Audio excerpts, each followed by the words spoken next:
시청자 여러분 안녕하십니까. 하루의 뉴스를 정리해드리는 YTN 뉴스나이트입니다. 북한과 러시아 정상이 예상대로 러시아 우주기지가 있는 보스토치니에서 만났습니다. 상호 이해관계가 맞아떨어진 상태에서 구체적으로 어떤 이야기들이 오갔는지 잠시 뒤 취재 기자와 정리해보겠습니다. 신원식, 유인촌, 김행, 장관 3명을 한꺼번에 교체하는 개각이 단행됐습니다. 여야 반응이 사뭇 다른데 오늘 인사의 키워드 살펴보고요. 단식 2주째를 맞은 이재명 대표 관련 소식까지 잠시 뒤 나이트 포커스에서 다뤄보겠습니다. 수요일 뉴스나이트 오늘의 헤드라인부터 정리해드립니다.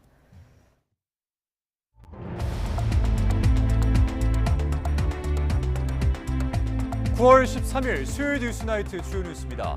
김정은 국무위원장과 푸틴 러시아 대통령이 4년 5개월 만에 러시아 우주기지에서 정상회담을 했습니다. 김 위원장은 서방 제국주의에 맞서 싸우는데 러시아와 함께하겠다고 강조했습니다. 윤석열 대통령이 예상대로 국방부 등 3개 부처에 대한 개각을 단행했습니다. 대통령실은 올드보이의 귀환이라는 지적에 전문성과 역량이 기준이었다고 설명했습니다.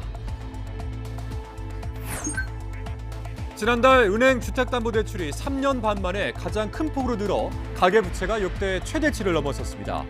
금융당국은 오는 27일부터 주택가격이 6억 원이 넘는 특례 보금자리론에 대한 일반형 접수를 중단하는 등 대출 조익에 나섭니다. 체험학습을 하고 돌아온 중학생이 탄 관광버스와 8.5톤 트럭이 부딪혔습니다. 학생 19명을 포함해서 20여 명이 병원으로 옮겨졌는데 다행히도 모두 크게 다치지는 않았습니다. 코레일 노사의 임금 교섭이 결렬되면서 철도노조가 내일부터 나흘 동안 파업에 나섭니다. 이 기간 전국에서 1,170편의 열차 운행이 중단되는데 정부는 시민 불편을 줄이기 위해서 대체 인력을 투입합니다. 전국의 가을 장마가 시작되면서 늦더위의 기세가 점차 누그러집니다. 다만 이번 주말과 휴일까지 전국에 국지성 호우가 내릴 것으로 보여서 주의가 필요합니다. 김정은 북한 국무위원장과 푸틴 러시아 대통령이 4년 5개월 만에 보스토치니 우주기지에서 정상회담을 했습니다. 주요 의제로 경제협력과 군사적 기술을 거론하면서 서방에 맞선 북러 밀착을 과시했는데 무엇보다 무기 거래 관련해서 어떤 논의가 오갔을지 관심입니다. 먼저 조수연 기자가 전해드립니다. 평양에서 2,700km 떨어진 러시아 극동 보스토치니 우주기지. 전용 열차를 타고 이곳을 찾은 김정은 국무위원장을 푸틴 대통령이 환한 미소로 맞이합니다. 두 정상의 만남은 2019년 4월 이후 4년 5개월 만입니다. 국제사회로부터 고립된 양국의 이해관계가 맞아떨어지면서 두 번째 회담이 성사된 겁니다. 푸틴 대통령은 러시아 최신 우주기지라며 김 위원장에게 로켓 발사 시설을 소개했고 이어 양 정상은 회담에 돌입했습니다. 김 위원장은 러시아가 성전을 벌이고 있다며 앞으로도 서방 제국주의에 맞서 싸우는데 함께하겠다고 다짐했습니다. 그런 패권주의 세력에 맞서서 자기 주권적 권리와 또 안전 이익과 이걸 수호하기 위해서 정의의 위협을 벌이고 있는데 푸틴 대통령은 할 얘기가 많다며 경제협력과 군사기술협력, 인도적 지원까지 언급했는데 무기 거래도 핵심 의제에 올랐을 것으로 관측됩니다.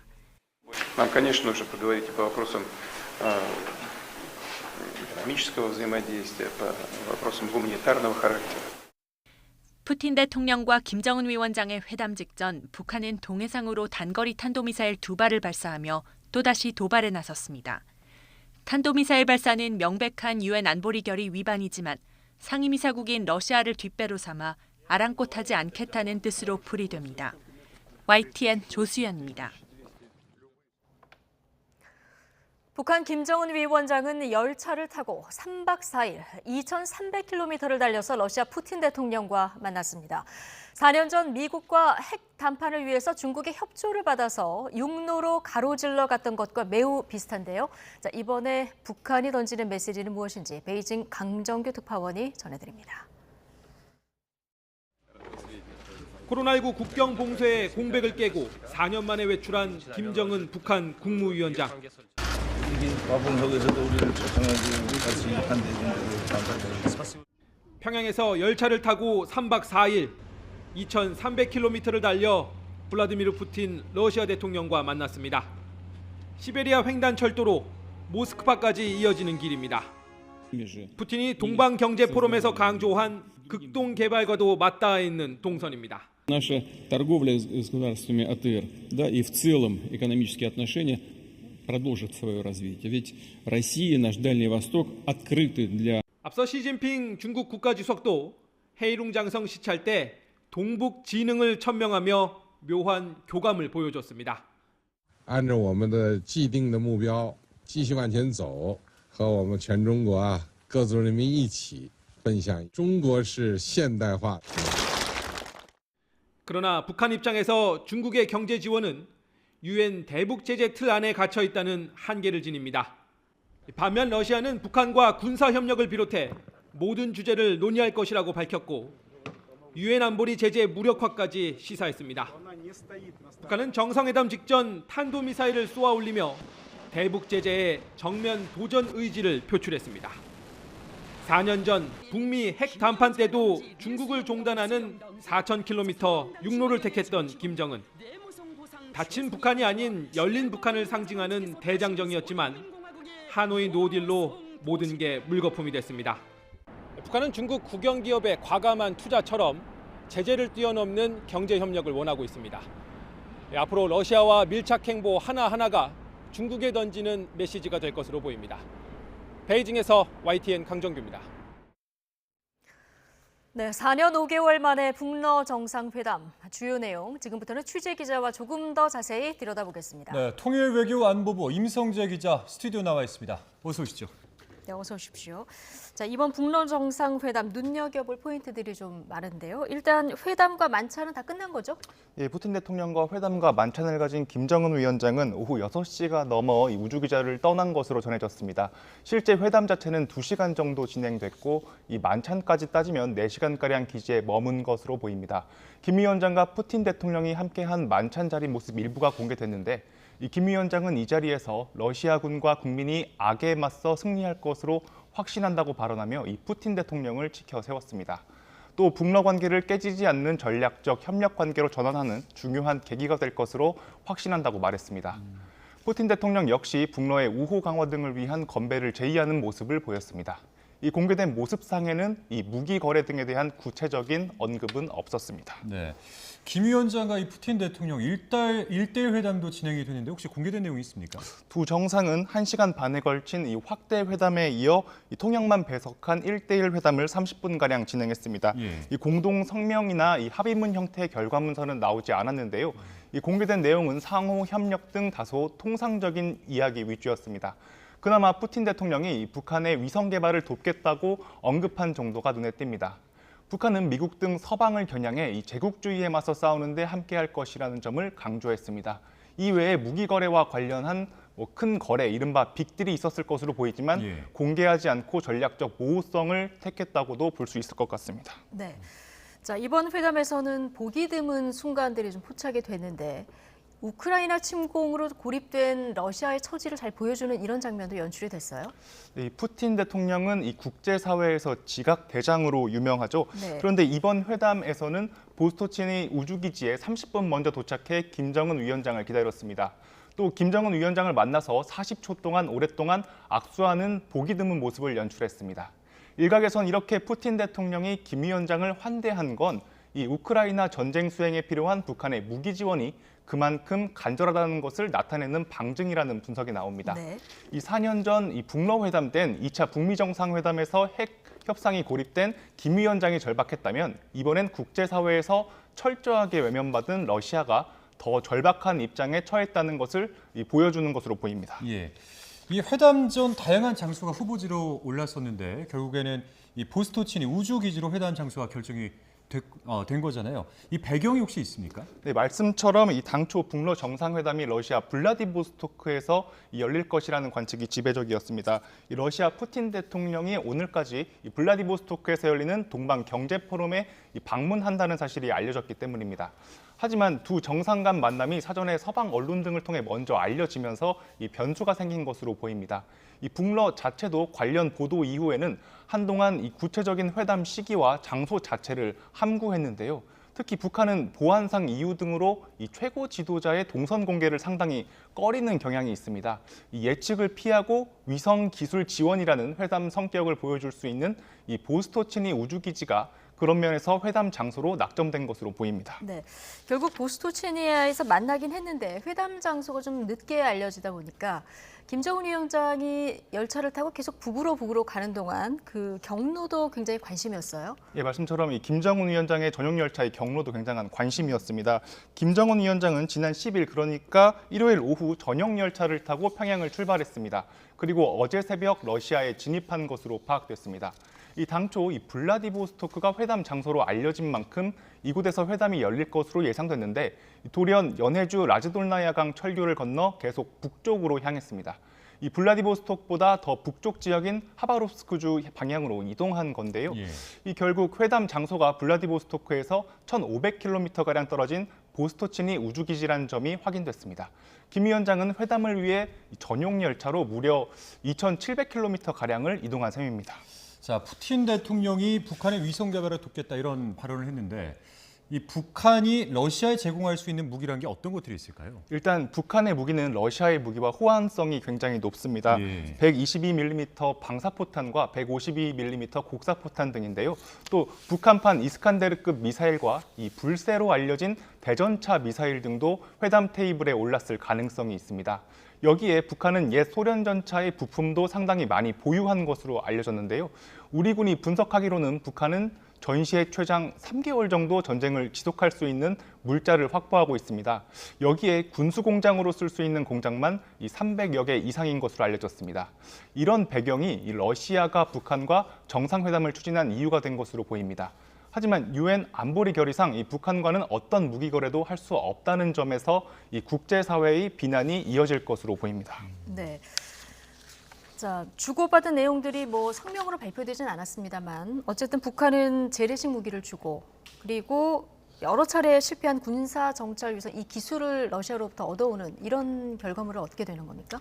예, 그럴 것으로 보입니다. 예. 이 북한은 올해 들어 2차례나 군사 정찰 위성을 쏘아 올렸지만 모두 실패로 돌아갔습니다. 이에 다음 달 군사 정찰 위성을 추가로 발사하겠다고 밝힌 상황인데요. 이 세 번째 발사까지 실패하게 되면 부담감이 그만큼 더 커질 수밖에 없습니다.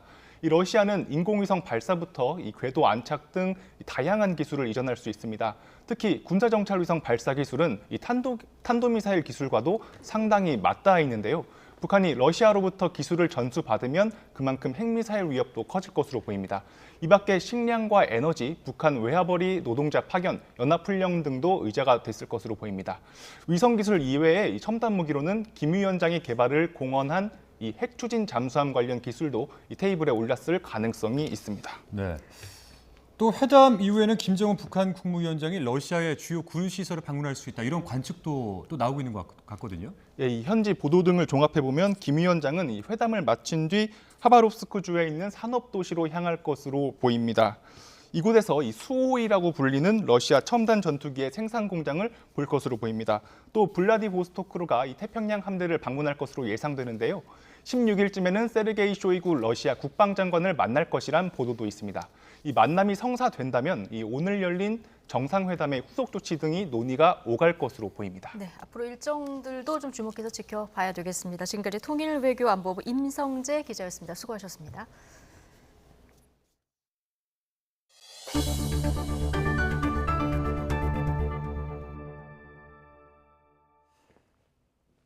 윤석열 대통령이 최근 잡음이 많았던 국방부 장관을 비롯해 문화체육관광부와 여성가족부 등 부처 3곳의 장관 후보자를 지명했습니다.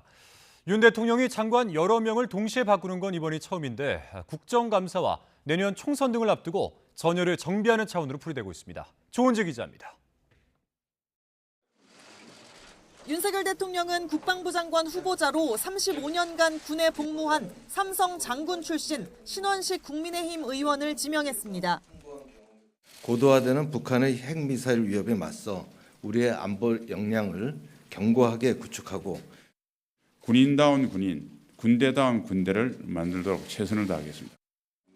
최근 해병대 최상병 수사 외압 의혹 등의 중심인 이종섭 초대 국방장관이 물러나는 건데 대통령실 고위 관계자는 해당 문제는 인사에 전혀 고려하지 않았다. 1년 4개월쯤 장관직을 했다면서 문책성이 아니라는 뜻을 분명히 밝혔습니다.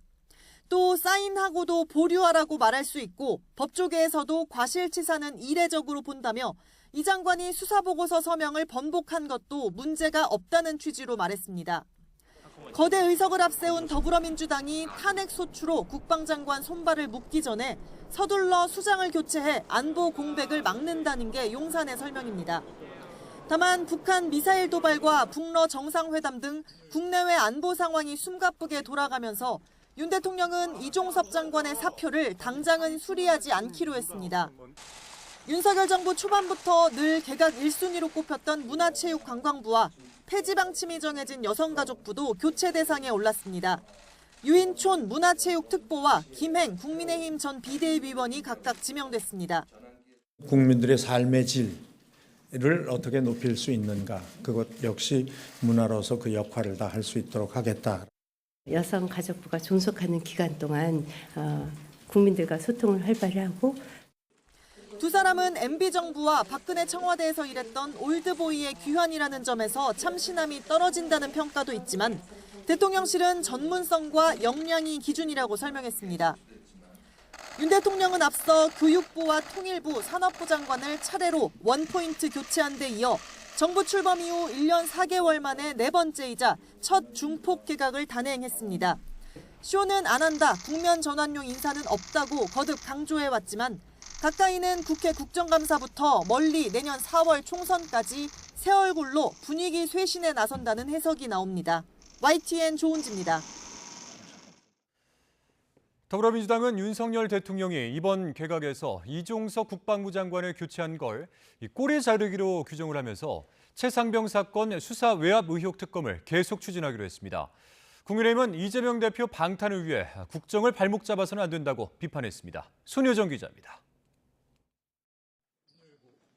민주당은 이종섭 국방부 장관 탄핵 추진이 가시화되자 윤석열 대통령이 교체를 서둘렀다고 주장했습니다. 탄핵 심판 과정에서 최상병 사건 수사 외압 의혹이 드러나는 걸 피하려고 꼬리 자르기 인사를 했다는 겁니다. 지도부 회의에 불참한 이재명 대표도 별도 입장문을 내고 참사 때마다 국민의 생명을 지키지 못한 정부가 책임은커녕 진실을 은폐했다고 날을 세웠습니다. 당 차원에선 장관이 바뀐 것과 별개로 최상병 사건 수사 외압 의혹 특검을 계속 추진하겠다는 방침을 명확히 했습니다. 수사 과정에서 있었던 외압의 실체에 대해서는 저희들이 하나하나 밝혀서 젊은 아들들, 딸들을 군대에 보낸 우리 국민들의 걱정이 없도록. 국민의힘은 강하게 반발했습니다.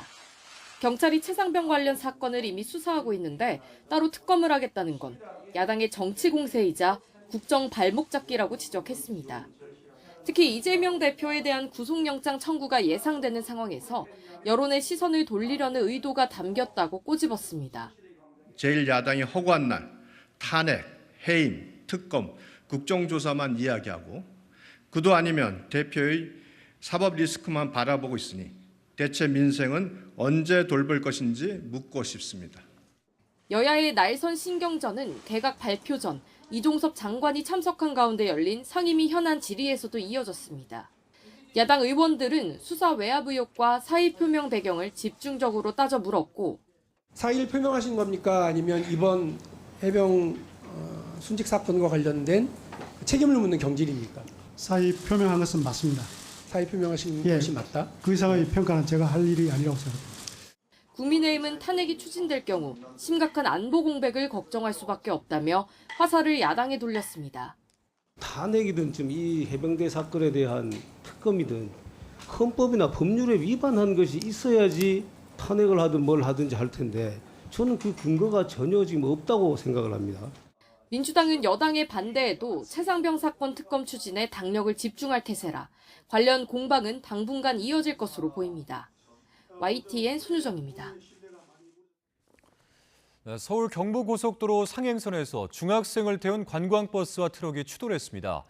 트럭이 버스 전용 차로에 끼어들면서 사고가 났는데 20명가량이 병원으로 옮겨졌습니다. 윤태인 기자의 보도입니다. 버스 앞부분이 심하게 찌그러졌습니다. 구급대원들이 비좁은 버스 입구를 비집고 들어가 그 안으로 들것을 전달합니다. 경부고속도로 상행선 서초나들목과 반포나들목 사이 구간에서 관광버스와 트럭이 추돌한 겁니다. 화물차도 엄청 파손이 많이 돼 있었고 화물차 바로 뒤에서 관광버스가 거의 운전석이 반파가 된 상황으로 제가 봤거든요. 그래서 이거 운전자도 정말 크게 다쳤겠다. 이 사고로 중학생 19명, 교사 1명과 버스 운전기사 1명 등 21명이 병원으로 옮겨졌습니다. 다행히 모두 크게 다치지 않아 생명에는 지장이 없는 것으로 파악됐습니다. 21명이라 뭐 다쳐 무슨 통증 그런 것 같아요. 올라가야 되는 것 같고. 네. 사고가 난 버스에는 강원 평창군에서 현장 체험학습을 마치고 돌아오던 서울 아현중학교 2학년 학생들이 타고 있었는데 8.5톤 트럭이 2차로를 달리다가 1차로인 버스 전용 차로를 침범하면서 버스가 트럭 뒷부분을 들이받았습니다. 경찰은 사고를 수습하기 위해 2시간가량 고속도로의 1, 2차로를 통제했는데 이 과정에서 사고 지점부터 진달래 고개까지 10km 정도가 한때 정체됐습니다. 경찰 조사에서 트럭 운전기사는 앞서가던 화물차가 급정거하자 이를 피하려 버스 전용 차로에 침범하게 됐다고 진술했습니다. 경찰은 트럭 운전기사를 도로교통법과 교통사고 처리 특례법 위반으로 입건했습니다. YTN 윤태인입니다. 전국 철도 노동조합이 내일부터 18일까지 총파업에 들어가기로 함에 따라 파업 기간 전국에서 총 1,170편의 열차 운행이 중단됩니다. 이에 따라 국토교통부는 비상체제를 가동해 열차 운행률을 최대한 끌어올리는 동시에 철도 노조의 총파업에 따른 국민 불편을 최소화하겠다는 방침입니다. 또한 철도 노조의 파업 계획 철회를 거듭 촉구했습니다. 철도 노조가 파업에 나서더라도 광역전철 운행률은 평소의 75% 수준, KTX 운행률은 평소의 68% 수준이 되도록 할 계획으로 특히 광역전철의 경우 출퇴근 시간대 운행률을 평소의 90%와 80% 수준으로 유지할 예정입니다. 대전에서 숨진 교사의 유족이 악성 민원을 제기한 학부모들에 대해서 결국 법적 대응을 하기로 했습니다. 이런 가운데 교사가 요구했던 교권보호위원회를 열지 않았던 학교 측이 학부모가 요구한 학교폭력대책위원회는 개최했던 것으로 확인됐습니다. 이상공 기자입니다.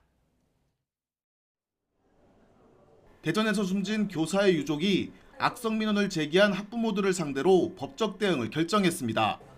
고소 고발장에 사자 명예훼손과 강요, 협박 등의 혐의를 담을 예정입니다. 결정에 앞서 유족은 변호사와 교사 노조와 만나 3시간 동안 논의를 거쳤습니다.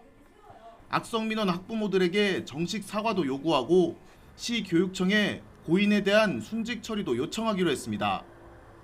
교권보호위원회를 개최하지 않은 학교 관리자에 대한 고발 여부는 사실관계를 추가로 확인한 뒤 결정하기로 했습니다. 이런 가운데 아동학대 의심행동을 했다는 신고를 받아 학교 측이 해당 교사를 상대로 학교폭력대책자치위원회를 연 사실이 드러났습니다. 당시 회의록에는 가해 측인 교사가 아동학대 혐의로 경찰에 신고돼 학교의 조사권이었고 병가 중이라 조사를 진행하지 못했다고 적혀 있습니다. 학폭위 결과 피해 학생에게는 전문가에 의한 심리상담과 조언 처분이, 해당 교사에 대해서는 해당 없음 결정이 내려졌습니다. 교사노조는 학교폭력으로 교사를 신고해도 아동보호 조치를 위해서만 학폭위가 열리지만 이를 교사 압박수단으로 사용한 것이라고 주장했습니다. 학부모가 그렇게 신고를 한 것은 교사에 대한 어떤 압박이나 부담감을 크게 주기 위한 그런 방법이었지 않을까 싶습니다. 교사를 대상으로 학교폭력을 연다는 것 자체가 전혀 실효성이 없다고 봅니다. 숨진 교사의 아동학대 혐의에 대한 검찰의 불기소 결정서도 공개됐습니다. 검찰은 당시 학부모가 문제를 제기한 교사의 행동들이 훈육의 의도를 넘어 학대의 의도가 있다고 보기 어렵고 이를 인정할 증거가 없다며 무혐의 처분을 내렸습니다. YTN 이상곤입니다. 이재명 대표의 쌍방울그룹 대북송금 의혹을 수사하고 있는 검찰이 혐의 입증에 자신하고 있지만 이 대표 측은 증거가 없다며 반발하고 있습니다. 검찰은 대북송금 의혹 사건을 조만간 백현동 개발특혜 의혹 사건과 병합한 뒤 이 대표에 대해서 구속영장을 청구할 방침입니다. 황보혜경 기자입니다. 이재명 민주당 대표에 대해 2차례 소환 조사를 마무리한 수원지검은 조서를 토대로 진술 분석에 들어갔습니다. 검찰은 이 대표가 경기도지사 당시 쌍방울 그룹의 대북 사업에 관한 특혜를 제공하는 대신 방북 비용 300만 달러를 대납하도록 관여한 것으로 보고 있습니다. 이 대표가 제출한 8쪽짜리 서면 진술서와 서명 날이 난 2차 피의자 신문조서 등을 바탕으로 막바지 법리 검토를 진행하고 있습니다. 검찰은 이 대표가 결재한 경기도 내부 공문과 국정원으로부터 제출받은 자료 등을 볼 때 혐의 입증에 문제가 없다는 입장입니다. 무엇보다 당시 최고 결정권자였던 이 대표가 거액이 소요되는 대북 사업과 자신의 방북 추진 계획을 몰랐을 리 없다는 게 검찰 판단입니다. 이에 대해 이 대표는 검찰 조사에서 도지사 시절 방북을 희망하고 추진했던 것은 사실이라고 인정했습니다. 다만 쌍방울 그룹의 대북 송금은 자신과 무관하다는 기존 입장을 되풀이하면서 방북 추진은 이화영 전 경기도 평화부지사가 한 일이라고 선을 그었습니다. 그 방북 추진 같은 것들에 대해서 그렇게 구체적인 절차를 하나하나 다 도지사가 챙기는 문제가 아니기 때문에 알 수가 없는 거죠. 이 대표는 방북 추진이 쌍방울 그룹 대북 사업과 우연히 시기가 겹친 것이라면서 검찰이 제대로 된 증거를 제시하지 못하고 있다고 비판했습니다. 증거란 하나도 제시하지 못했고 형식적인 질문을 하기 위해서 2차례나 이렇게 소환해서 신문하는 게 수원지검은 조만간 수사 기록을 정리해 백현동 개발 특혜 의혹을 수사하고 있는 서울중앙지검으로 이관할 방침입니다. 이런 가운데 백현동 의혹 관련 재판에선 이 대표 측의 불리한 법정 증언이 나왔습니다. 이 대표의 최측근인 정진상 전 민주당 대표실 정무조정실장이 백현동 개발사업 실무자에게 백현동 로비스트로 지목된 김인섭 전 한국하우징기술 대표를 도우라고 했던 겁니다. 당시 성남시 실무자는 지시를 이행하지 않으면 불이익이 따를 수 있겠다고 생각했다고 답했지만 정 전 실장 측은 사실이 아니라고 부인했습니다. 서울중앙지검은 백현동 개발 특혜 관련 혐의와 대북 송금 조사 결과를 병합해 늦어도 다음 주 초까지 이 대표에 대한 구속영장을 청구할 방침입니다. YTN 황보혜경입니다. 허위 인터뷰 의혹의 당사자 김만배 씨와 신학림 전 언론노조 위원장이 각각 법원과 검찰에 나왔지만 녹음 파일 진위에 대해서는 침묵했습니다.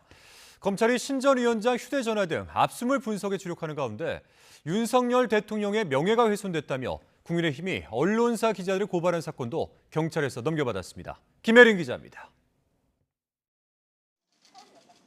지난 7일 석방된 화천대유 대주주 김만배 씨가 대장동 범죄수익 은닉 혐의 재판에 출석했습니다. 김 씨와 대화를 녹음했다는 신학림 전 언론노조 위원장 역시 검찰에 나와 사흘 연속 압수물 포렌식 작업을 참관했습니다. 두 사람은 쏟아지는 취재진 질문에 입을 굳게 닫았습니다. 근데 그 핸드폰 부순 날짜랑 연락한 날짜가 같은 날짜로 되어 있는데 그때 통화를 했다는 게 상식적으로 이해가 안 되잖아요. 제가 말을 하고 싶어도 할 수 없는 입장이라는 걸 여러분들이 좀 이해해 주셨으면 좋겠어요. 특별수사팀을 꾸린 검찰은 지난 1일 확보한 신 전 위원장 압수물을 분석하는 데 수사력을 모으고 있습니다. 인터뷰가 이뤄진 재작년 9월 15일 이전에 두 사람이 접촉하고 허위 인터뷰를 공모했다는 걸 보여주는 물증을 확보하는 데 주력하는 겁니다. 이와 관련해 검찰은 김 씨가 재작년 3월부터 신 전 위원장을 중심으로 하는 언론재단을 꾸리겠다고 말했다거나 같은 해 여름 신 전 위원장이 화천대유 사무실을 방문했다는 관계자 진술을 확보한 바 있습니다. 또 신 전 위원장이 거의 20년 만에 연락했다는 재작년 9월 14일은 공교롭게도 대장동 의혹 보도에 부담을 느낀 김 씨가 쓰던 휴대전화를 부수고 새 번호로 연락처를 바꾼 날로 파악됐습니다. 이에 따라 검찰은 김 씨 부친의 부고 기사를 찾아보고 전화했다는 신 전 위원장의 설명에 모순이 없는지도 들여다보고 있습니다. 다만 김 씨는 인터뷰 석 달 뒤 검찰 조사에서 2011년 부산저축은행 수사 당시 윤석열 검사를 몰랐다며 수사 무마 의혹에 선을 그은 상태입니다. 인터뷰에서 윤 대통령을 서결이 형이라 지칭하며 친분을 과시한 것과 상반된 태도인데 김 씨는 지난 6월 조사에서도 신 전 위원장에게 허세를 부렸다는 취지로 진술한 것으로 전해졌습니다. 결국 검찰이 공언한 대선 개입 사건 실체 규명은 의혹과 거리 두는 두 사람의 공모 정황을 얼마나 입증할 수 있느냐에 따라 초반 성패가 갈릴 것으로 보입니다. 검찰은 또 김 씨와 신 전 위원장, 녹음 파일 내용을 보도한 언론사 기자들이 윤 대통령 명예를 훼손했다며 국민의힘이 고발한 사건을 경찰에서 넘겨받아 뉴스타파와 JTBC 등 보도 경위에 관한 수사에도 속도를 낼 전망입니다. YTN 김혜린입니다. 지난달 은행권 주택담보대출이 3년 반 만에 가장 큰 폭으로 늘며 은행권 가계부채가 역대 최대치를 경신했습니다. 금융당국은 가계부채 급증 원인으로 지목된 50년 만기 주택담보대출과 특례 보금자리론의 제동을 걸며 대출 조익에 나섰습니다. 나연수 기자입니다. 주택 자금을 대려는 수요가 몰리면서 지난달 은행권 주택담보대출이 7조 원 늘었습니다. 2020년 2월 7조 8천억 원 증가 이후 3년 6개월 만에 가장 큰 폭으로 뛰었습니다. 다른 대출이 소폭 줄었는데도 이렇듯 주택담보대출 규모가 커져 은행 가계대출은 플러스 6조 9천억 원, 5달 연속 오름세를 이어갔습니다. 가계대출 증가폭 역시 2021년 7월 이후 25개월 만에 가장 컸고 잔액은 지난달 말 기준 1,075조 원, 역대 최대치를 경신했습니다. 결국 금융당국이 대출 조이기에 나섰습니다. 우선 총 부채 원리금 상환 비율 DSR 우회 수단으로 지목된 50년 만기 주담대에 대해 DSR 산정 만기를 최장 40년으로 제한합니다. 차주별로 상환 능력이 명백히 입증될 때만 50년 만기 대출이 허용됩니다. 변동금리 대출의 경우 금리가 오를 가능성을 고려해 엄격한 규제가 이뤄질 수 있도록 DSR 산정 시 일정 수준 가상금리를 적용하는 스트레스 DSR 제도를 도입합니다. 예를 들어 연소득 5천만 원인 차주가 금리 4.5%로 DSR 40%의 50년 만기로 대출할 경우 가상금리 1%포인트가 적용되면 대출 가능액이 기존 4억 원에서 3억 4천만 원으로 줄어듭니다. 특례 보금자리론 공급 요건도 강화됩니다. 부부 합산 연소득이 1억 원을 넘거나 주택 가격이 6억 원을 초과할 경우 또 기존에 주택을 보유한 일시적 2주택자는 오는 26일까지만 신청을 받습니다. 대신 서민과 실수요층에 해당하는 우대형 특례 보금자리론은 공급 목표인 39조 6천억 원을 넘더라도 계속 판매한다는 방침입니다. YTN 나연수입니다. 가을 장마가 시작되면서 그동안 기승을 부리던 늦더위가 물러났습니다. 가을 장마는 이번 휴일까지 이어지고 국지성 호우가 내릴 가능성도 있어 주의가 필요합니다. 김민경 기자의 보도입니다. 회오리 모양의 거대한 물줄기가 바다에서 솟구쳐 오르고 있습니다.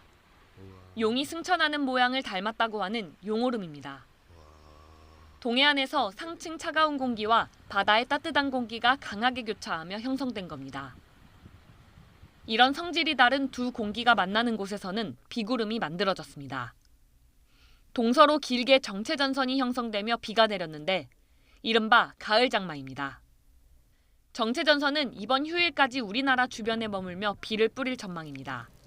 주말까지 우리나라는 북쪽의 찬 공기와 남동쪽의 따뜻한 공기 사이에서 수증기가 자주 유입되면서 비가 이어지겠는데요. 비가 내리며 9월 들어서도 기승을 부리던 늦더위 기세는 크게 누그러졌습니다. 서울 낮 기온이 하루 전보다 6도나 낮아졌고 다른 지역도 기온이 30도 아래에 머물렀습니다. 기상청은 가을 장마가 지난 뒤에도 기온이 하강 곡선을 그리며 늦더위는 사라질 걸로 전망했습니다. 다만 낮보다는 아침 기온이 더 빠르게 떨어지면서 일교차가 무척 심해지겠습니다. YTN 김민경입니다.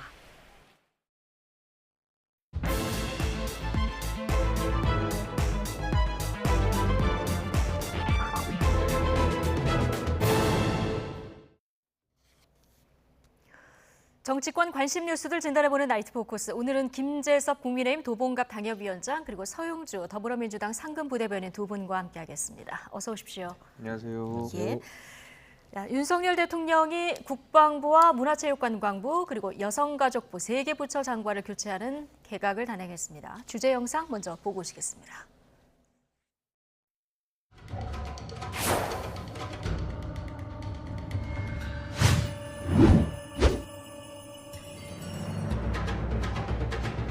군인다운 군인, 군대다운 군대를 만들도록 최선을 다하죠. 가장 중요한 건 국민들의 삶의 질을 어떻게 느낄 수 있는가. 여성가족부가 존속하는 기간 동안 국민들과 소통을 활발히 하고 우리가 이런 사람들을 선양하겠다고 하는데 당국에서 왜 저 난립니까? 자기 일만 잘하라고. 찍지 마. 찍지 마.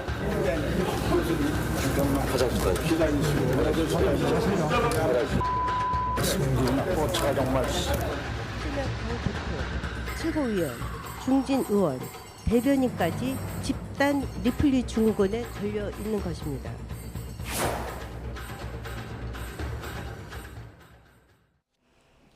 네, 오늘 추가 개각이 단행됐는데요. 그동안 윤석열 대통령 한 명씩 장관의 경우는 이렇게 원포인트 인사를 단행했는데 3명이 한꺼번에 이렇게 지명된 거는 좀 이례적이에요. 그 개각의 필요성이 분명히 있었던 것 같습니다. 그러니까 그 전에는 어떤 특정 부처에 뭐 문제가 있거나 아니면 뭐 인물에 대한 개각 필요성들이 있어서 했다고 한다 그러면 여가부 같은 경우에는 그 잼버리 사태 책임을 피하기 좀 어려워 보이고요. 이종섭 국방부 장관 같은 경우에도 최근에 있었던 일련의 사건들, 예를 들면 뭐 홍범도 장군 흉상 이전 문제라든지 아니면 돌아가신 최상병 사건과 관련돼서도 이런저런 구설에 좀 올랐었던 면들이 있었기 때문에 전반적으로 그 문제가 되는 부처들을 교체해야 되겠다라는 필요성이 좀 대두됐던 걸로 보입니다. 그래서 뭐 그 세 분에 대한 평가가 좀 엇갈리긴 하지만은 그것은 이제 뭐 저희가 또 앞으로 논의를 할 테니까 그렇게 하고 어쨌든 개각의 필요성 자체는 있었다고 보입니다. 지금 시점상 개각의 네. 필요성이 좀 네. 있었던 이런 시점이었다. 자, 대통령실 설명을 보면 후보자들의 역량과 능력을 이제 키워드로 내세웠는데요. 그 후보자 3인의 면면을 볼 때 좀 투사형 인물을 전진 배치했다 이런 분석들도 나오더라고요. 그러니까 뭐 투사형 인물이 지금 필요할까요? 국정이라는 게 지금 싸워서 뭘 이겨내야 될 만한 그런 건 없는 것 같은데 대통령께서 유독 싸우는 거 좋아하세요. 그러니까 지금 뭐 대한민국 정치 국정 운영을 무슨 싸움판을 만들려고 하는 것도 아니고 왜 투사형 국무위원을 임명합니까? 통상적으로 국무위원을 임명하고 개각을 할 때는 뭔가 국정 쇄신이라든지 변화, 그다음에 이 변화의 방향은 안정입니다.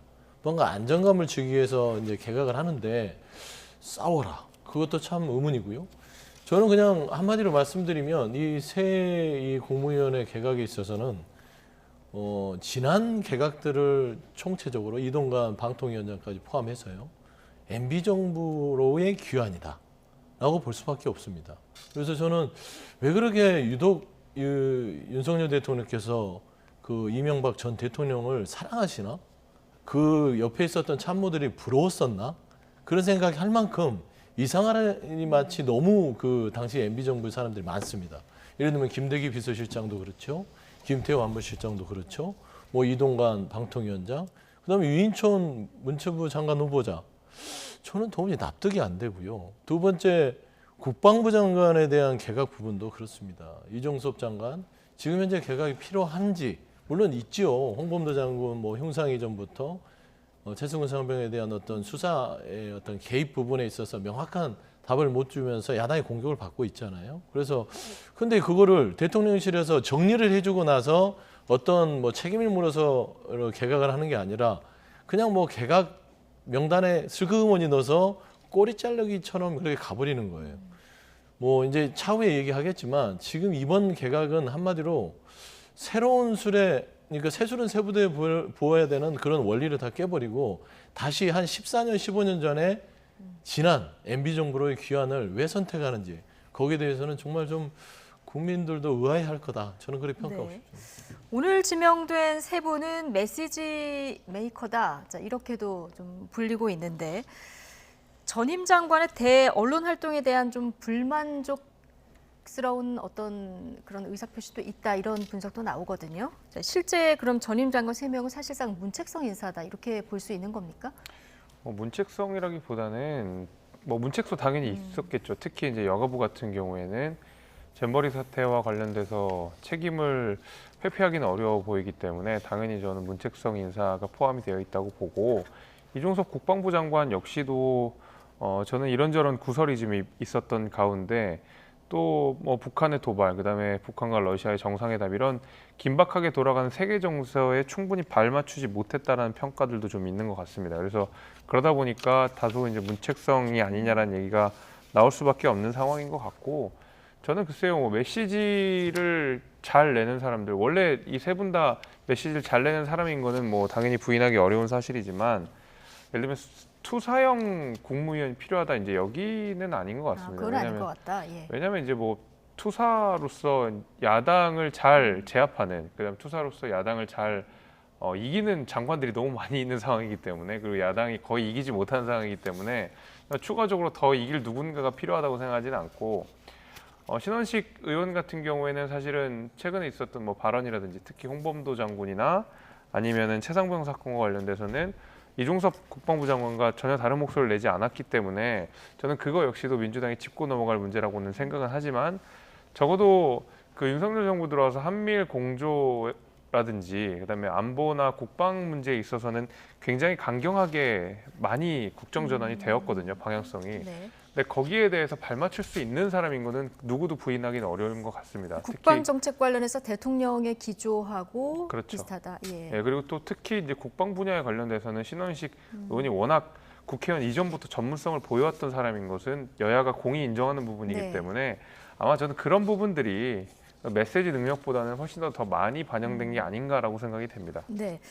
특히 지금 말씀하신 신원식 국방부 장관이 관심인데, 자, 민주당이 탄핵 추진을 하려고 하지 않았습니까? 이 영향이 좀 컸다, 이런 분석도 나와요. 근데 대통령실 오늘 이 질문에 대해서 관계자 발로 들어보면은 최상병 그 수사 무마 의혹과는 무관하고 그 전임 장관이 한 1년 4개월 정도 했기 때문에 이제 교체될 때가 됐다, 이런 설명이거든요. 어떻게 보십니까? 근데 일관성이 없잖아요. 그러니까 대통령실이 그때마다 말이 다른 게, 뭐 이상민 장관이라든지 여러 뭐 책임을 물어야 될 장관들에 대해서는 그때 무슨 일이 생길 때마다 바꾸면 어떡하냐, 그래도 오래오래 한 2년씩은 장관을 해야 되지 않겠냐, 이런 입장들을 제가 제 귀로 들은 지가 얼마 안 됐어요. 1년 4개월이면 아직도 지금 뭐 한미일 공조라든지 이종섭 장관 자체가 홍범도 장군 흉상 이전과 최수근 상병의 수사기록에 이 중간에서 껴서 곤욕을 치르고 있는 그 외에는 국방부 장관으로서 크게 뭐 업무에 뭐를 잘못했다, 이런 거는 없는 것 같아요. 그래서 안보 공백에 대해서 지난번 북한에 이제 뭐라자면 그 무인기에 뚫렸을 때도 그때도 경질을 안 했어요.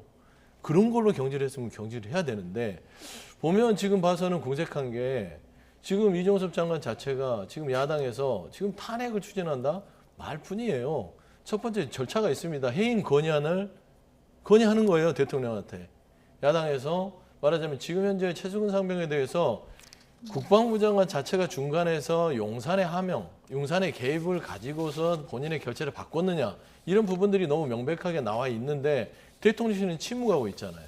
그런 상황에서 누가 보더라도 이종섭 장관의 지금 교체설은 뭔가 꼬리 자르기입니다. 그리고 관련이 돼 있던 안보실 2명의 인사도 돼버렸어요. 그러니까 그 둘과 이 국방부 장관까지 한꺼번에 다 드러냈다는 것은 지금 최수근 상병에 대한 대통령실의 수사 개입이 아예 이 증거 자체를 없애버리려고 하는 거 아니냐라는 오해가 있어요.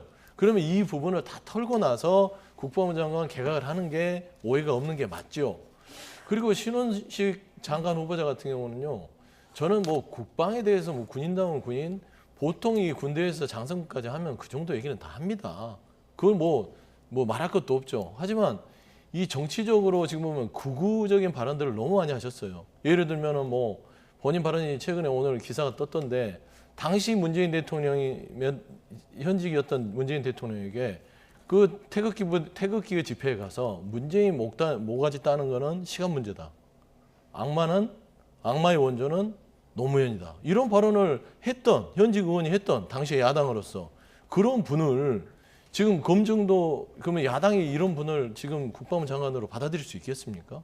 그런 사상을 가진 분을 국무위원으로 앉혀서 이게 투사형이라면 이건 국정을 또 마비시키겠다는 개각 포인트가 아닌가. 네. 라는 점에서는 정말 무슨 생각을 가지고 개각을 하시는지 전 답답해 죽겠다. 지금 말씀 들어보면 야당이 좀 인사청문회를 벼르고 있는 것 같다, 이런 느낌도 드는데, 자, 최상병 수사 외압 건은 민주당이 어쨌든 장관이 교체된 이후라도 특검을 추진한다는 입장인 것 같아요. 이건 무조건 특검을 한다는 게 기존의 아주 오래된 입장이고요. 이거는 오늘 뭐 최상병 어머니께서 이 자식 잃은 어미의 심정을 토로하긴 했지만 가슴이 찢어진다고 했습니다.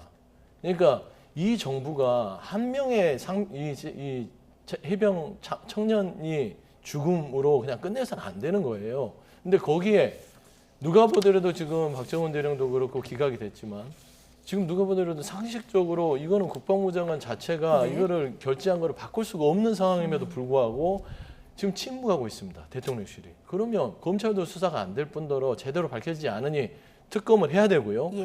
이건 별개의 문제다. 별개의 문제다. 저는 그렇게 말씀드립니다. 그래서 특검을 계속 추진하겠다는 입장인데 여당에서는 민주당에서 이렇게 장관이 바뀌었는데도 계속 특검을 추진한다는 것은 이재명 대표 영장 청구를 앞두고 좀 시선을 돌리려는 의도 아니냐, 또 이런 시각을 갖고 있더라고요. 그러니까 설령 정말 그 최상병 사건을 잘 밝혀야 된다는 야당의 진심이 있다고 하더라도 이재명 대표가 저렇게 사법 리스크에 시달리고 있는 이상 어떤 오해든 계속 앞으로도 이어질 거라고 봅니다. 왜 그러냐면 민주당에서도 지금 뭐 특검에다가 국정조사 뭐 켜켜이 쌓여 있는 과제들이 엄청나게 많은데 그때마다 대번에 발목을 잡는 것은 여당이 아니라 오히려 이재명 대표가 향하고 있는 사법 리스크거든요. 예를 들면 이것 때문에 어떤 일을 처리해야 되는데 갑자기 또 검찰 소환에 응해야 되고요. 어떤 걸 해야 되는데 또 재판을 받아야 되고요. 그것 때문에 사실 민주당이 제대로 해야 될 일을 계속 못하고 있고 그 가운데서 가장 큰 장애물이 되고 있는 게 이재명 대표이기 때문에 당연히 최상병 사건과 관련돼서도 진실을 파헤치고 싶다라고 민주당이 어떤 진심을 보인다 하더라도 결국 이재명 대표가 저렇게 단식과 그다음에 검찰 소환에 불응하거나 아니면 검찰 소환 그다음에 검찰의 어떤 체포영장에 대해서도 부결을 하려고 하는 저런 움직임들이 보이는 한 저는 민주당의 진심이 어떤 방식으로는 전해지기는 어려울 거라고 봅니다. 자, 이 밖에 뭐 유인촌 특보나 김행전 비대위원이 입각한 이 부분에 대해서도 앞서 서영주 부대변인께서 MB 정부 때 인사가 너무 중요되는 거 아니냐 이런 비판을 해주셨거든요. 전체적으로 좀 참신성이 떨어진다 이런 비판이 야당 중심으로 많이 나오는데 뭐 아무래도 그런 비판이 있을 수밖에 없다고 생각합니다. 그 원래도 저희 이제 윤석열 정부가 처음 출범할 때에 많은 국민들께 많은 약속을 드렸지만은 30대 장관이라는 이야기도 좀 했었고 또 대통령께서 정치 경험보다는 다른 어떤 검찰로서의 경험이 풍부하셨던 분이고 그것 때문에 또 국민들의 지지를 받으셨던 분이기 때문에 아마 기본적인 다른 대선 후보들이 가지고 어떤 정치적 풀이라고 하는 것이 당연히 다를 수밖에 없습니다. 근데 그런 한계들이 분명히 있었기 때문에 당연히 어떤 새로운 인재, 그다음에 정치권 내에서 수혈이 되는 방식으로는 확실히 국무위원을 임명하기는 어려웠을 거라고 보이긴 하지만 저는 그 MB 정권에 이랬다라는 것 자체가 문제가 된다고 생각하지는 않습니다. 당연히 실력이 있는 사람이면 MB 정권이 아니라 뭐 DJ 정권이라든지 아니면 노무현 정권에 있었던 분들도 같이 일할 필요가 있겠죠. 한덕수 총리 역시도 노무현 정권 때 일을 하셨던 분이었던 거를 상기해 보면 그렇습니다. 그래서 어떤 참신한 인물들에 대한 국민들의 갈증을 해소하지 못한다라는 지적에 대해서는 우리가 달게 받아야 되겠지만은 MB 사람이었기 때문에 안 된다. 이 사람들 너무 오래된 얼굴이기 때문에 안 된다라고 하는 것은 그냥 트집 잡기에 불과하다고 생각합니다. 자, 대통령실에서는 중요한 거는 전문성이다. 오늘 이런 설명도 있었는데요. 자, 이제 앞으로 지명이 오늘 됐고 인사청문회 통과를 뭐 야당이 반대하든 안 하든 지명은 할 수 있기 때문에 자, 어떻게 이제 활동을 하는지 지켜봐야 될 대목이고요. 추석 연휴 전후에서 대통령실 참모들이 이제 총선 출사표를 내는 것이 가시화될 수 있다 이런 분석도 나오는데 굉장히 많은 분들이 거론이 되더라고요. 눈여겨보는 분이 있으십니까? 저는 뭐 강승규 시민사회 수석이 계속 좀 주목하고 있습니다. 그러니까 최근에 뭐 바티칸으로 좀 또 뭐 특사 자격으로 갔다는데 그분을 왜 대통령실에서 가만히 두는지 모르겠어요. 지금 녹취록이 나왔는데 지금 보면 김만배 신앙님 녹취록에 대해서는 그 대노를 하시는데 지금 강승규 시민사회 수석이 당무 개입했던 녹취록, 관제대모했던 녹취록 이런 것들이 명백하게 정당법을 위반해서 뭔가 이거는 공수처의 수사 대상임에도 불구하고 가만둬요. 이게 공정하고 상식적인가라는 측면에서 강승규 시민사회 수석이 이런 부분들을 다 이렇게 투명하게 클리어하지 않고 출마를 한다? 그러면 나머지 대통령실에서 출마하는 모든 사람들에 있어서는 명분이 다 떨어진다고 보거든요. 저는 그런 부분부터 바로 잡고 가는 것들이 지금 뭐 윤석열 대통령실에서 총선을 준비하는 사람들의 여러 가지 기본 출발선이 아닐까 그런 생각을 하는데요.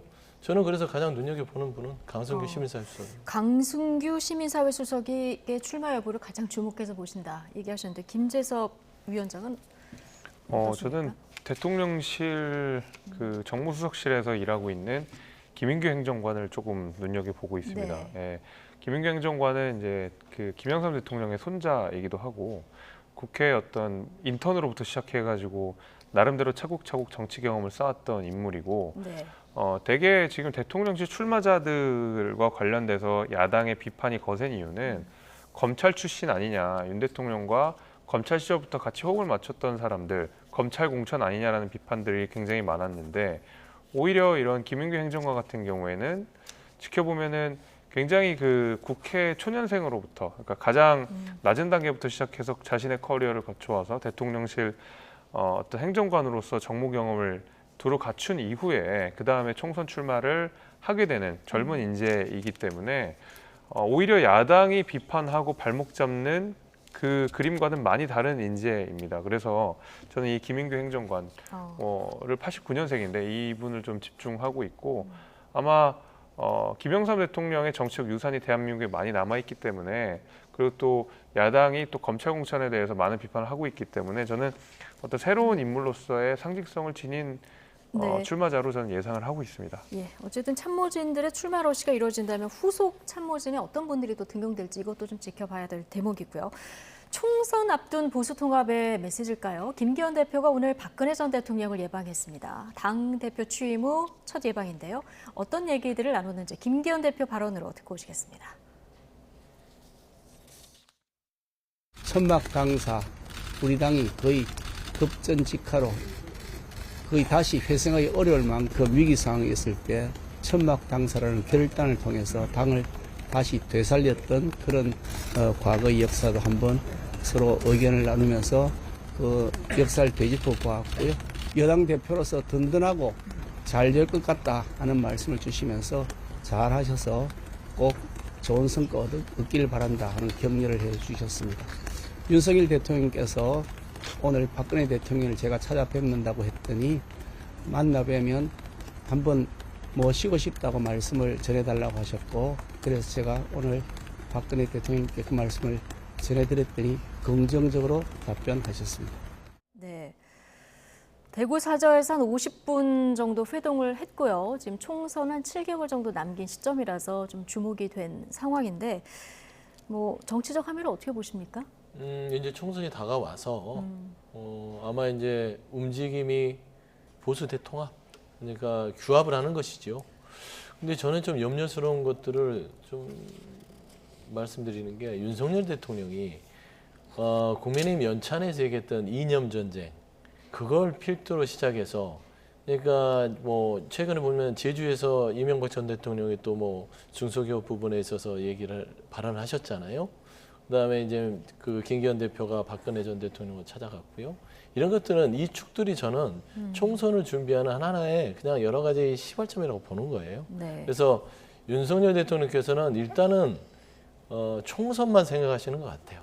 그러니까 총선에서 이기지 않으면 내가 이 국정 운영에 한 발짝도 가지 못하고 심지어는 뭐 대패를 했을 때는 조기 레임덕이 올 수 있다라는 어떤 그런 불안감이 있기 때문에 이념 전쟁을 통해서 정말 이 나라가 좀 혼란스럽더라도 일단은 이 보수 지지층을 결집하는 단단하게 더 단단하게 결집해서 이번 총선에서는 반드시 본인이 요소해야 될 국면을 뚫고 본인의 국정 운영을 더 좀 이렇게 풍부하게 하고 싶다라는 의지가 담긴 그런 행보들을 저는 지금 김기현 대표가 아마 제 개인적인 생각으로는 용산의 하명을 받고 움직이지 않았냐 그렇게 보고 있습니다. 그렇게 보시는군요. 오늘 김기현 대표가 윤석열 대통령이 박근혜 전 대통령을 좀 모시고 싶다 이런 얘기를 전했다. 앞서 이제 듣고 오셨는데 그랬더니 긍정적으로 답변했다 이 얘기까지 전했거든요. 자, 총선 앞두고 윤석열 대통령과 박근혜 전 대통령 회동이 성사될 가능성 어떻게 보십니까? 저는 충분히 있다고 생각합니다. 그리고 그게 또 나쁜 게 전혀 아니고 저는 오히려 좋다고 생각하거든요. 당연히 전직 대통령으로서 현 정치인들이 예우를 해야 되는 것은 뭐 당연히 여야를 막론하고 저는 공의해야 되는 일이라고 생각하고 저는 그런 의미에서 박근혜 전 대통령이 여당의 지도부를 만나고 윤석열 대통령을 만나는 건 좋은 거라고 생각합니다. 그러나 이것이 어떤 총선 목적으로 한다라고 하는 것은 여당 지도부에서도 크게 기대하지 않는 바라고 생각하는 것이, 과거에 그 유영하 변호사가 그 대구시장으로 출마하려고 했을 때 박근혜 전 대통령이 직접 영상 편지를 만들어서 지지를 호소했던 바가 있었거든요. 네. 그러나 유영하 변호사가 결국 후보가 되지 못했습니다. 그러니까 지지율이나 이런 면에서도 굉장히 다른 후보들에 비해서 높지 않았던 걸 기억해 보면, 박근혜 전 대통령을 좋아하시는 분들도 과거에 대통령이었을 때 박근혜 전 대통령, 야당의 대표였을 때에 정치인 박근혜를 좋아했었던 것이지, 지금 퇴임한 이후에 박근혜 전 대통령에게 어떤 정치적 의미를 부여하면서 좋아하는 건 아니라고 생각하거든요. 저는 그런 의미에서 전직 대통령을 예우하는 것으로서 박근혜 전 대통령을 만나는 것은 당연히 해야 되는 일이지만, 어떤 총선에서 유의미한 역할들을 기대하면서 박근혜 전 대통령과 만나는 것은 아마 여당 대표도 그렇고 대통령도 기대하는 바는 아닐 거라고 봅니다. 저도 좀 한 말씀 좀 드려야 될게요. 저는 아까 이제 좀 말씀 못 드렸는데, 지금 야당 대표가 단식 14일째잖아요. 근데 김기현 대표가 박근혜 전 대통령을 만나러 지금 가는 모습을 보면서, 아, 윤석열 대통령이 국정 운영을 총선만 생각한다고 얘기했던 겁니다. 그러니까 정말 국정 운영이 안정적으로 가려면 야당과 만나서 협치를 하는 게 첫 번째지만, 심지어 한 번도 안 만났는데 지금 단식의 목적은 뭐냐면 만나자는 겁니다. 만나서 얘기 좀 하자는 건데, 대통령이 뭐 반응을 안 하면 최소한 집권 여당 대표인 김기현 대표가 그래도 야당 대표 14일째 지금 단식 중인데 코빼기도 안 보이잖아요. 너무 비정하잖아요. 그런 측면들이 대비했을 때는, 아, 이 당은 나라 걱정, 나라 운영하는 것보다는 오직 총선에만 그냥 혈안돼 있다는 점에서 참 씁쓸하다라는 말씀 좀 덧붙이고 싶습니다. 네. 자, 어쨌든 뭐 오늘 김기현 대표가 박근혜 전 대통령도 만났고요. 이명박 전 대통령은 앞서 잠깐 언급을 해주셨듯이 사면 뒤에 첫 강연도 이제 했는데, 여기서 보면은 오지라는 단어가 좀 눈에 띄더라고요. 그 자리가 보니까 중소기업 그 기업인들이 만나는 자리였던 걸로 제가 알고 있고, 뭐 일각에서는 예를 들면 뭐 과거에 대한 반성을 해야 되는 거 아니냐라고 이야기했지만, 저 자리가 그런 자리는 아니었던 걸로 봤습니다. 제가 언론 보도를 통해서 봤던 자리는 말 그대로 기업인들이 모이는 자리고, 어떤 정치인이라든지 일반 국민들을 대상으로 했던 축사는 전혀 아니었기 때문에, 오히려 과거의 정치적인 짐들을 이야기하는 것은 오히려 훨씬 더 부적절했다라고 생각하고, 이명박 전 대통령이 그냥 위트 있게 자신의 어떤 과거를 넘겼다고, 그 이야기를 통해서 그냥 자연스럽게 넘겼다고 생각합니다. 그래서 뭐 오지라는 표현을 썼는데, 그 좌중도 웃었다는 웃었다는 이야기를 들어보게 되면 가볍게 이야기하고 넘어갔다. 여기에 커다란 정치적 의미를 부여할 필요는 없다라고 생각합니다. 예. 어쨌든 그 두 전직 대통령 주변에서 이런 만남을 총선을 준비하는 시발점이다, 앞서 이런 표현을 써주셨는데, 앞으로 이 두 전직 대통령의 그 보폭이 좀 더 넓어진다면 총선 영향력은 얼마나 될 거라고 보십니까? 꽤 있다고 봐야지요. 그러니까 정치적인 내공을 따졌을 때, 이제 제 개인적 판단이지만 박근혜 전 대통령, 이명박 전 대통령, 윤석열 대통령 이렇게 될 거예요. 왜냐하면 윤석열 대통령은 정치 경험이 없다고 보면 될 것 같아요. 뭐 정치 경험이 많다면 이렇게 국정 운영을 안 하실 텐데, 예를 들어 이제 지금 보면은 활동을 시작하셨죠. 네. 뭐 지금 이명박 전 대통령도 오지 체험이다. 그거는 좀 비판의 여진이 있어요. 그래도 본인이 사면을 됐을 뿐이지 범죄 혐의가 없어진 건 아니거든요. 무죄 판결을 한 건 아니니까 거기서 말조심하셔야 되지만, 두 분 전직 대통령이 보수층에서 움직인다. 그러면 이제 나름대로의 그 보수층의 리더잖아요. 뭐 친박이든 네. 친이든 양대 이 축이 있기 때문에. 자, 그렇다면 민주당에서도 문재인 전 대통령 좀 최근에 많은 네. 여러 가지 발언들도 하시는데, 네. 뭐 이 정도 영향력이라고 보고 그 정도라고 볼 수 있습니다. 왜냐하면 진보 보수든 간에 전직 대통령이라는 것은 그 자리가 국가 운영을 해봤던 리더들이기 때문에 움직였을 때는 네. 충분히 선거에 영향을 미칠 수 있는 그런 행보들이다. 그렇게 판단하는 게 맞습니다. 알겠습니다. 어쨌든 앞서 김기현 대표가 박근혜 전 대통령 만나러 가면서 또 야당 대표, 단식하는 야당 대표 안 만나는 데 대해서 이제 야속함도 표시를 해주셨는데 단식 벌써 2주를 지났습니다. 그렇습니다. 4일째인데 이제 급격히 좀 안 좋아졌다 오늘 이런 설명이 있었고 장소도 실내로 좀 옮겼더라고요. 좀 어느 정도 상황입니까? 그러니까 이제 뭐 설명을 하는데 그또 뭐 비아냥식으로 또 하시는 분도 있더라고요. 뭐 숨어서 단식하냐 뭐라 하는 뭐 국민의힘에서 얘기를 하는데 그런 게 좀 속상한 거예요. 설사 뭐 여러 가지 사법 리스크에 대한 비판까지는 정치적으로 그럴 수 있지만 한 정치인이 자기의 목숨을 걸고 14일째 하는데요. 천막에서 당대표실로 옮긴 이유는 명확하게 바깥에 있으면 다른 의원뿐만 아니라 지지자들이 오세요. 그러면 오셔서 뭐 이렇게 격려한다고 하지만 그거 일일이 대응하는 게 또 에너지 소모가 큽니다.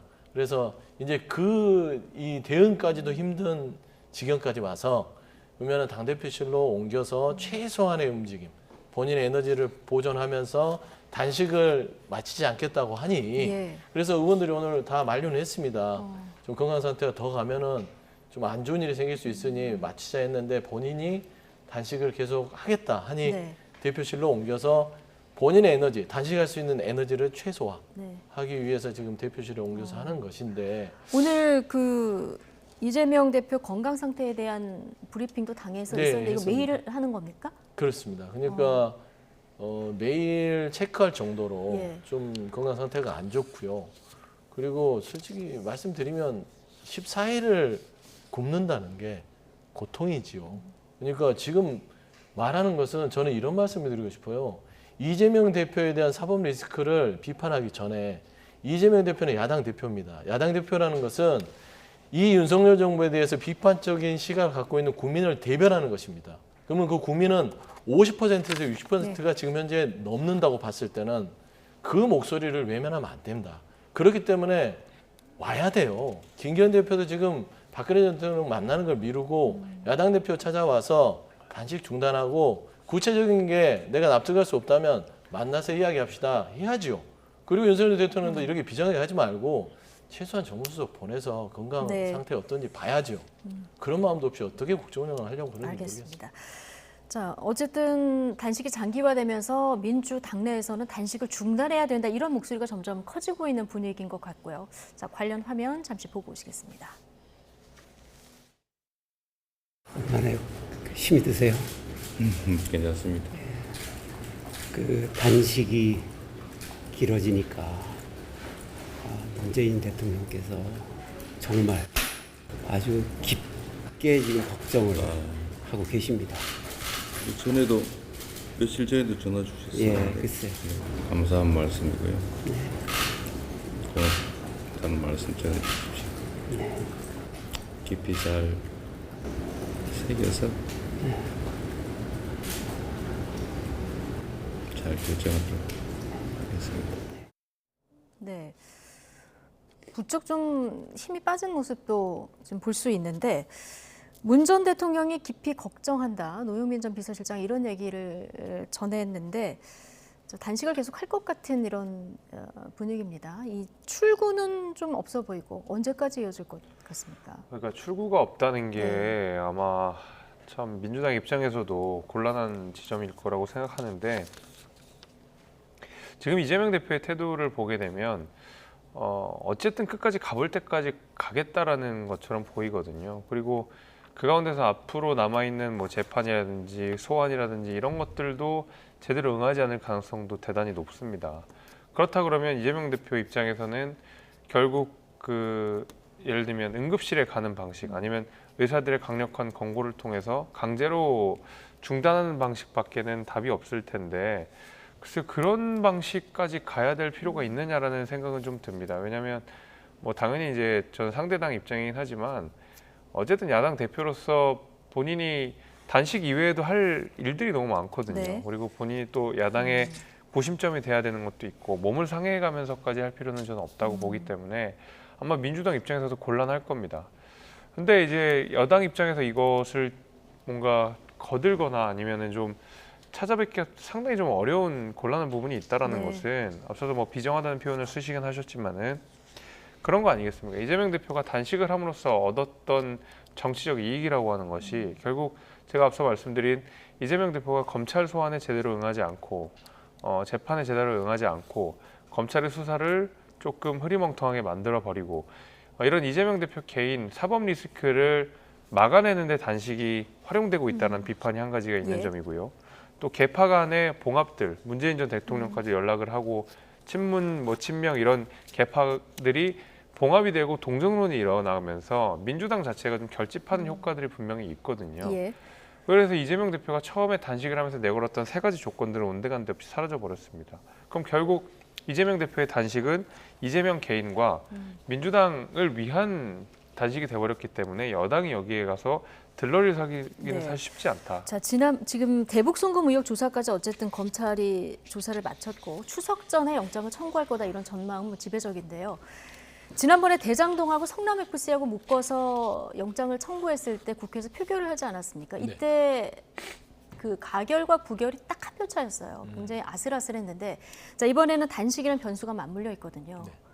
이 표결을 하게 되는 상황이 되면 어느 쪽으로 움직일 것 같습니까? 그런 뭐 민영배 의원 같은 경우는 아예 표결 불참이 최선이다 이런 반응도 저는 이제 나오는데요. 표결이 가결이냐 부결이냐에 대한 논박에 의미가 없다고 설명을 드리고 싶은 거거든요. 왜죠? 지난 2월에 교섭단체 연설에서 이재명 대표는 분명히 국민들 앞에서 불체포 특권 내려놓겠다고 공언을 했습니다. 그리고 비회기 때는 걸어 나가서 실질심사 받겠다 얘기를 했고요. 그런 정치인의 약속이에요. 네. 그거는 지금 단식을 하는 저 모습과 똑같은 책임감을 가지고 얘기한 것입니다. 그렇기 때문에 가결 부결을 무슨 어떤 드라마의 시나리오를 보듯이 뭔가 좀 막 분석하고 즐기는 듯한 모습은 저는 아니라고 봅니다. 원칙 자체는 이미 이재명 대표가 그 불체포 특권을 내려놓기로 했기 때문에 네. 당내에서는 가결을 원칙으로 가고 있습니다. 아, 그렇습니까? 단지 얘기하는 것들은 예. 지금 어떤 동정론 때문에 의원들이 자율투표에 나섰을 경우에 마음이 움직였을 때 이게 부결이냐 가결이냐 하는 것인데요. 저는 민주당의 전체적인 입장은 이재명 대표 6월의 교섭단체 연설에서 한 채 물러섬이 없다라는 네. 점 분명히 하고요. 두 번째 아까 김재섭 위원장이 얘기했는데요. 지금 이 이재명 대표가 단식 자체가 어떤 이득을 노리고 하기 때문에 여당에서는 끼어들 수 없다. 아니 이재명 대표의 그런 이득들이 눈에 가시처럼 보일 것 같으면 빨리 오셔서 그걸 막아주세요. 빨리 일으켜 세우면 그런 이득을 못 볼 거 아닙니까? 근데 그것도 아니고 저것도 아니고 계속 뭐 어떤 이득을 취한다는 비판만 하고 지금 야당 대표의 단식 14일째를 그런 식으로 폄훼하는 것들은 조금 마음이 아픈 정치 현실이다. 좀 그렇게 말씀드리고 싶습니다. 알겠습니다. 자, 검찰도 지금 막바지 준비를 하고 있는 것 같은데 검찰이 이제 이재명 대표가 결재한 경기도 공문을 하나 이제 증거로 내세우고 있고요. 또 하나가 예전에 이제 쌍방울하고 북한 측하고 중국 선양에서 이제 협약식을 갖지 않았습니까? 그 네. 이후에 만찬도 했었고 사진이 예전에 한번 공개된 적이 있었는데 한 언론이 이 영상을 확보해서 이제 공개를 했어요. 검찰이 이 영상을 어제 이제 증거물로 제출했다고 하는데 그동안 이화영 전 부지사가 얘기했었던 내용하고는 조금 다른 측면이 있어서 이건 어떻게 보셨습니까? 네, 어떤 증거가 나오든 이재명 대표는 부인을 할 거라고 보입니다. 뭐 앵커께서 말씀해 주신 대로 일단 결재 서류부터 말씀을 드리게 되면 그 결재 서류라고 하는 것이 뭐 간단한 그런 내용이 아니었어요. 대북 사업과 관련돼서 직접 경기도지사의 서명이 필요한 결재가 필요한 내용들이었는데 그게 예컨대 무슨 경기도 내에 어떤 사업을 한다든지 아니면 경기도 어디를 방문하는 그런 내용이 아니지 않습니까? 북한에 직접 사업을 하고 북한에 직접 방문하는 내용들을 이재명 대표가 결재를 한 셈인데 네. 이재명 대표가 본인도 잘 모르는 사이에 북한에 가는 일들, 북한과 사업을 하는 일들을 했다? 그거는 이재명 대표가 했던 얘기랑도 전혀 맞지 않는 내용이거든요. 그리고 경기도에서 대북 사업을 하면 얼마나 하겠습니까? 몇 번 되지 않거든요. 네. 저는 그런 의미에서 그 이재명 대표의 어떤 증거로서의 영향력을 굉장히 그 부인하는 듯한 이야기들 많이 하고 있고요. 김성태 전 회장과도 관련돼서 뭐 쌍방울과는 아무런 연관성이 없는 것처럼 이야기하지만은 뭐 사진이라든지 그다음에 통화를 했다라는 사실들, 그다음에 영상 말씀하신 영상 내용까지도 보면 이재명 대표랑 어느 정도 연계성을 시사할 수 있는 내용들이 저는 다분히 있다고 보거든요. 네, 그래서 어떤 부분이 특히 그렇습니까? 저는 좀 많이 있다고 보는데 기본적으로 뭐 김성태와 바로 이화영 전 부지사의 어떤 연계성, 지금 우리 그 자막으로 나온 이런 내용들은 이화영 지사로서 꼬리를 자르려고 아무리 이재명 대표가 노리를 한다 하더라도 그 이화영 부지사가 누렸던 자리가 평화부지사였다는 점, 그리고 대북 사업과 관련돼서 이재명 대표가 반드시 배후에 있었어야 된다는 점을 생각해 보면 이재명 대표가 그냥 이화영 전 부지사의 그냥 독단적인 행동이다, 김성태는 모른다라고 이야기를 할 만큼 그들의 어떤 유착 관계가 간단하진 않아 보입니다. 네, 검찰이 그 재판에서 제시했다는 저 영상이요. 그 김성태 회장이 우리의 소원함은 통일 3번 합시다. 그 뒤에 뭐 대통령 한번 만들어야, 이런 내용이 이제 협약식에서 나온 내용이 하나 있고, 그 뒤에 만찬으로 이어지면은 또 그 4명이 함께 있는 사진, 조금 전 보신 사진도 있는데, 근데 이화영 전 부지사가 지금까지 선양에 간 거는 나는 딴 일정 때문에 갔고 만천에서 우연히 만났다, 협약식도 참석을 안 했다, 이렇게 얘기를 했었는데 이거하고는 조금 배치되는 그런 장면인데, 민주당에서는 이거 어떻게 바라보고 그냥 뭐 계십니까? 이화영 전 부지사와 김성태 전 회장의 중요한 자체가 서로 다른 거예요. 그러니까 이거는 온전히 이화영 전 부지사와 김성태 전 회장의 어떤 서로의 진실 공방이죠. 네, 이재명 대표까지의 그 연결고리는 없다. 연결고리가 없죠. 예. 그 두 분이서 만났네 안 만났네 서로 하는 것이고, 이화영 전 부지사 자체가 이 평화부지사가 되기 전부터 김성태 전 회장과 관계를 맺어왔잖아요. 그럼에도 불구하고 부지사가 됐음에도 불구하고 쌍방울에서 여러 가지 도움을 받아서 그게 문제가 돼서 지금 뇌물, 그다음에 이제 그 경기도 평화부지사가 된 뒤에 외환거래법, 이런 부분을 지금 재판이 진행 중인 거 아니겠습니까? 그리고 경기도는요, 가장 대표적으로 남북 경협 사업을 많이 하는 곳입니다. 뭐 이인재, 손학규 지사, 예전에 이제 보수당의 도지사들도요, 경기도는 기본적으로 남북 교류 협력 사업이 기본적으로 많았던 데요. 그리고 정결권, 이 큰 광역 이 지자체는요, 정결권을 당연히 뭐 평화부지사든 정무부지사든 행정부지사에 주게 돼 있습니다.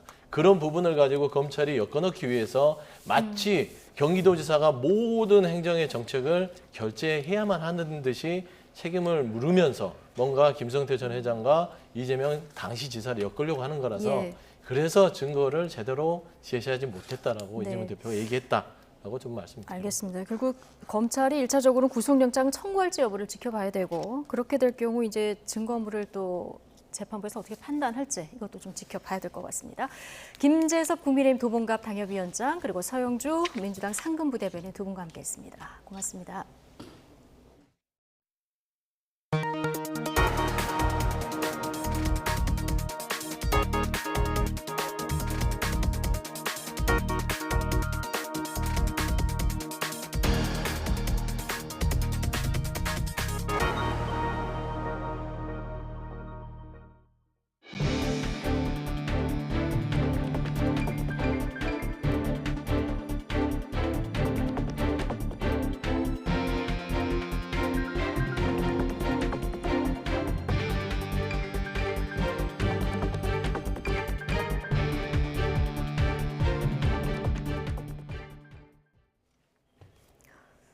김정은 국무위원장과 푸틴 러시아 대통령이 정상회담에 이어서 만찬까지 4시간 동안 함께하면서 우호 관계를 과시했습니다. 김정은 위원장은 우크라이나 전쟁을 겨냥해 러시아가 악에 맞서 승리할 것이라고 말했습니다. 김태현 기자입니다.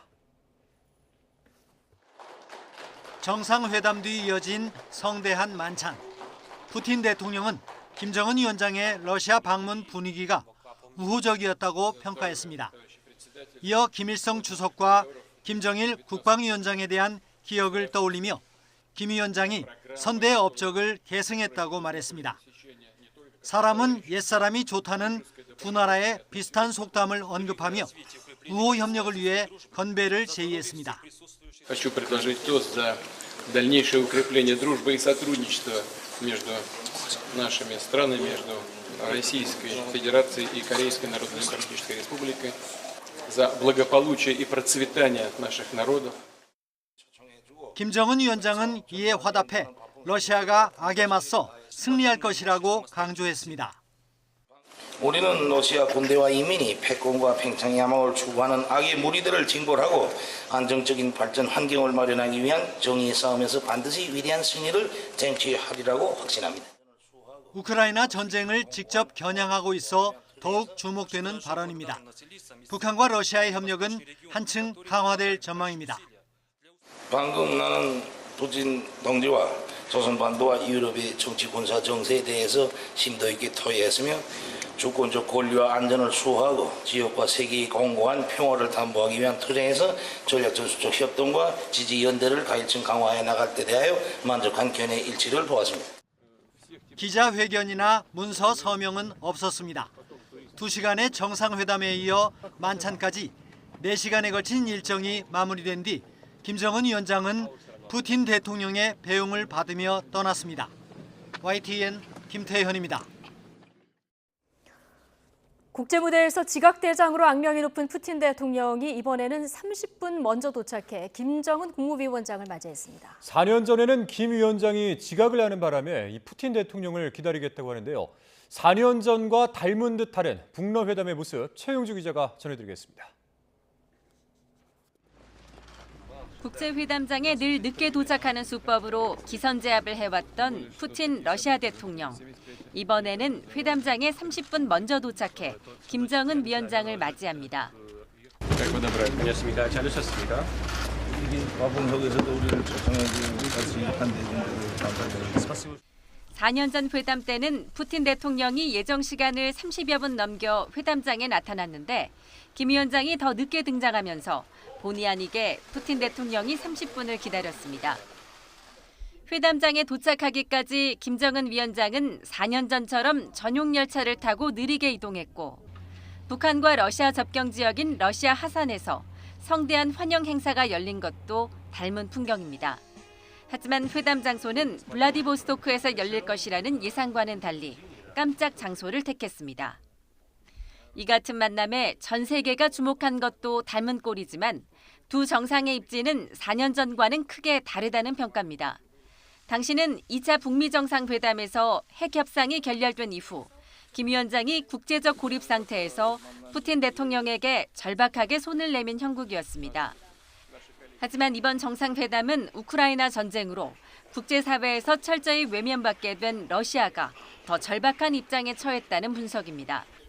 서로의 입장은 크게 달라졌지만 주요 고비 때마다 두 정상이 만나 밀착 외교를 이어온 북한과 러시아의 밀월 관계는 과거와는 크게 다르지 않은 풍경입니다. YTN 최영주입니다. 네, 이런 가운데 중국과 러시아 외교장관이 오늘 18일 양국 정상회담 문제를 논의하기 위해서 모스크바에서 회동하기로 했습니다. 북중러 이 3국이 밀착하는 모양새가 이어질지 주목되고 있습니다. 이승용 기자입니다. 북한과 러시아 간 무기 거래가 논의된 것으로 보이는 북러 정상회담은 러시아 보스토치니 우주기지에서 열렸습니다. 공교롭게도 회담이 끝난 지 얼마 지나지 않아 이번엔 중국 외교수장이 러시아를 찾습니다. 이와 관련해 러시아 정부는 세르게이 라브로프 러시아 외무장관이 오는 18일 모스크바에서 왕이 중국 외교부장과 회담할 예정이라고 밝혔습니다. 양국 장관은 최고위급, 고위급 접촉을 포함한 광범위한 양자 협력 문제를 논의하기로 했는데 최고위급 접촉은 사실상 중러 양국의 정상회담을 의미하는 것으로 풀이됩니다. 이르면 다음 달로 예상되는 푸틴 러시아 대통령과 시진핑 중국 국가주석 간 정상회담에 앞서 각종 사안을 사전 조율하는 데 초점을 맞춘 만남이라는 겁니다. 이에 따라 북중러 3국 관계가 더 긴밀해질 것으로 보이는 가운데 가장 주목되는 건 중국의 움직임입니다. 중국 입장에선 여전히 북러와 한데 묶이는 게 부담스러운 구도이기 때문입니다. 미국을 견제하기 위해선 북러가 필요하지만 북러 간 무기 거래는 유엔 안보리 결의 위반인 만큼 마냥 지지하기는 어려운 딜레마에 빠져 있는 상황. 북러 간 군사협력에 깊게 개입할 경우 미국은 물론 유럽과도 마찰이 불가피하다는 점도 중국을 망설이게 하는 요인입니다. 이렇게 양자 관계에서는 얼마든지 양자가 얘기를 할 수 있지만 3자가 이런 군사적으로 협력을 한다라는 모습을 대외적으로 비치는 데 대해서는 중국이 상당한 부담을 느끼고 있는 거 아닌가. 실제로 중국 정부는 이번 북러 정상회담에 대해서도 말을 아끼며 일정 부분 거리를 뒀습니다. YTN 이승윤입니다.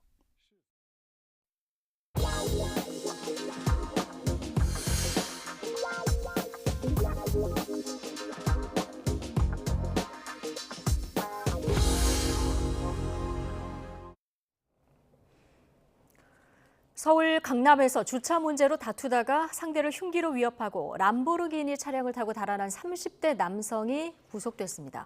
경찰은 체포 당시 몸을 가누지도 못할 정도로 마약에 취해 있었던 이 남성의 마약 투약 혐의도 계속 수사할 방침입니다. 임혜진 기자입니다. 중심을 못 잡고 비틀거리더니 이내 두 손을 땅에 짚고 바닥을 기어갑니다. 지난 11일 서울 강남에서 주차 문제로 다투다가 상대를 흉기로 위협한 뒤 람보르기니 차량을 타고 달아난 홍모 씨입니다. 홍 씨의 이런 모습에 경찰은 마약 간이시약 검사를 진행했는데 양성 반응이 나왔습니다. 마약 혐의 인정하십니까? 흉기를 왜 들고 다니셨어요? 롤스로이스 장과 어떤 가게세요? 피부과는 어떻게 가신 거예요? 법원은 도주 우려가 있다며 홍 씨의 구속영장을 발부했습니다. 홍 씨는 병원에서 마약류를 처방받았다고 주장하고 있습니다. 흉기 위협 사건 직전과 직후 피부 시술을 받으러 병원 두 곳을 방문해 수면 마취를 받았다는 겁니다. 하지만 홍 씨에게서 검출된 마약 성분은 3가지. 케타민은 종종 마취제로 쓰인다 하더라도 각성 마약류인 엑스터시와 필로폰은 수면 마취와 연관이 없습니다. 경찰은 홍 씨의 마약 투약 경위에 집중해 수사하면서 병원 진료 기록 등도 확인하고 있습니다. 또 현재 별다른 직업이 없는 홍 씨가 고가의 외제차를 타고 다니는 것을 의심해 자금 출처도 추적하고 있습니다. 한 유튜버는 홍 씨가 롤스로이스를 몰다 사고를 내 구속 기소된 20대 신모 씨와 지인 관계라면서 이른바 MZ 조폭이라고 주장했지만 본인은 부인하고 있는 것으로 조사됐습니다. 경찰도 홍 씨와 MZ 조폭과의 연관성을 살펴보고 있지만 현재까지 확인된 건 없는 것으로 알려졌습니다. 홍 씨의 신병을 확보한 경찰은 마약 입수와 투약 경위 등 관련 의혹을 집중적으로 수사할 방침입니다. YTN 임혜진입니다.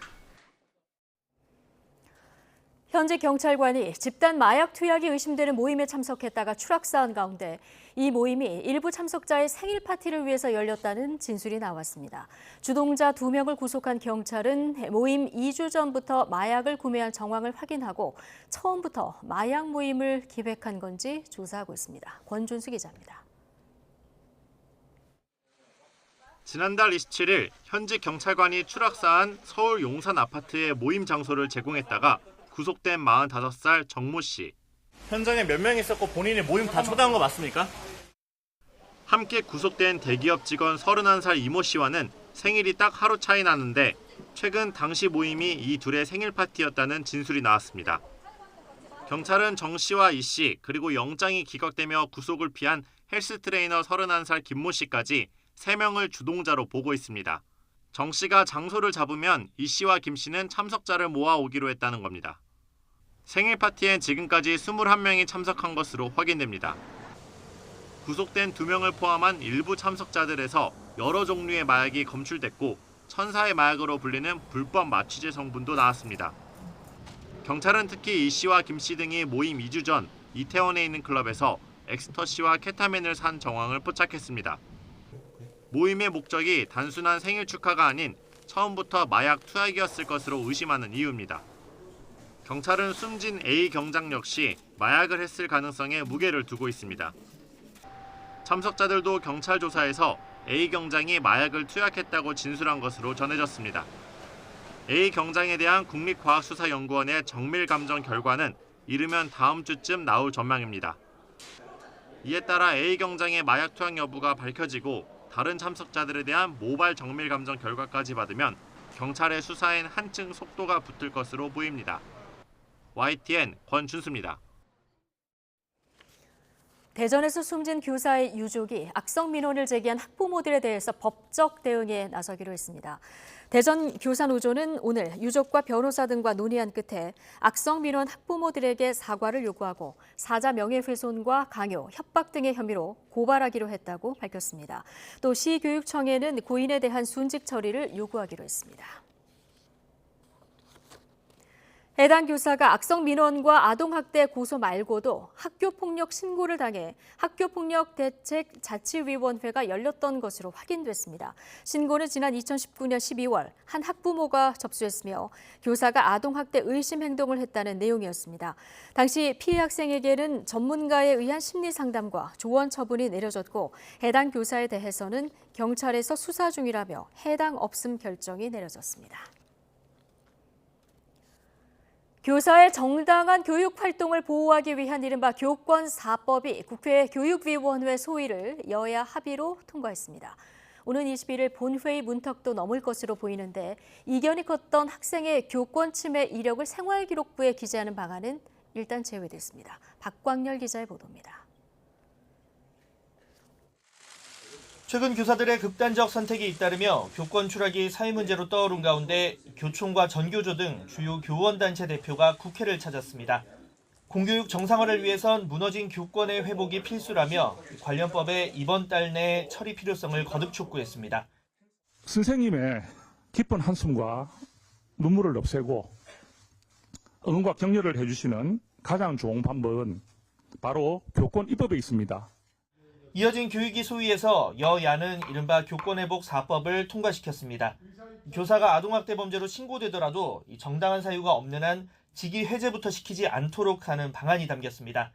교육활동 침해에 대한 피해 지원을 학교안전공제회는 물론 민간보험사로까지 확대하는 내용도 포함됐습니다. 교육감이 먼저 대주고 상해를 가한 학생이나 보호자한테 구상하도록 돼 있는데 구상이 잘 안 되는 게 현실입니다. 이제. 다만 쟁점이었던 학생의 교권 침해 이력을 생활기록부에 남기는 내용은 일단 제외됐습니다. 여당은 반복된 교권 침해로 한정하고 일정 기간과 요건을 갖추면 삭제가 가능한 절충안을 제시했지만 야당은 주홍글씨 우려를 거두지 않았습니다. 지금 학폭도 보존 기간이 있잖아요. 있습니다. 예, 그리고 개전의 정의 뚜렷하면 졸업 전에 삭제할 수 있죠. 그런 조항을 그대로 둘 수 있고요. 생계부 기재와 관계없이 학폭 건수는 계속 늘어났다고 하는 사실은 변함이 없어요. 학교 자체를 소송의 먹잇감으로 만들기 시작한 게 이겁니다. 생계부 기재입니다. 네. 그거 교육청의 아동학대 사례 판단위원회를 신설하는 조항 역시 업무 중복에 대한 이견이 좁혀지지 않아 빠졌습니다. 상임위 첫 문턱을 넘은 교권회복 법안은 교육위 전체 회의와 법사위 의결을 거쳐 오는 21일 국회 본회의에서 처리될 전망입니다. 다만 교원단체가 교권 추락 문제를 근본적으로 해결하기 위해 아동학대 관련 법안까지 9월 정기국회에서 처리해야 한다고 강조하는 점은 변수로 꼽힙니다. YTN 박광렬입니다.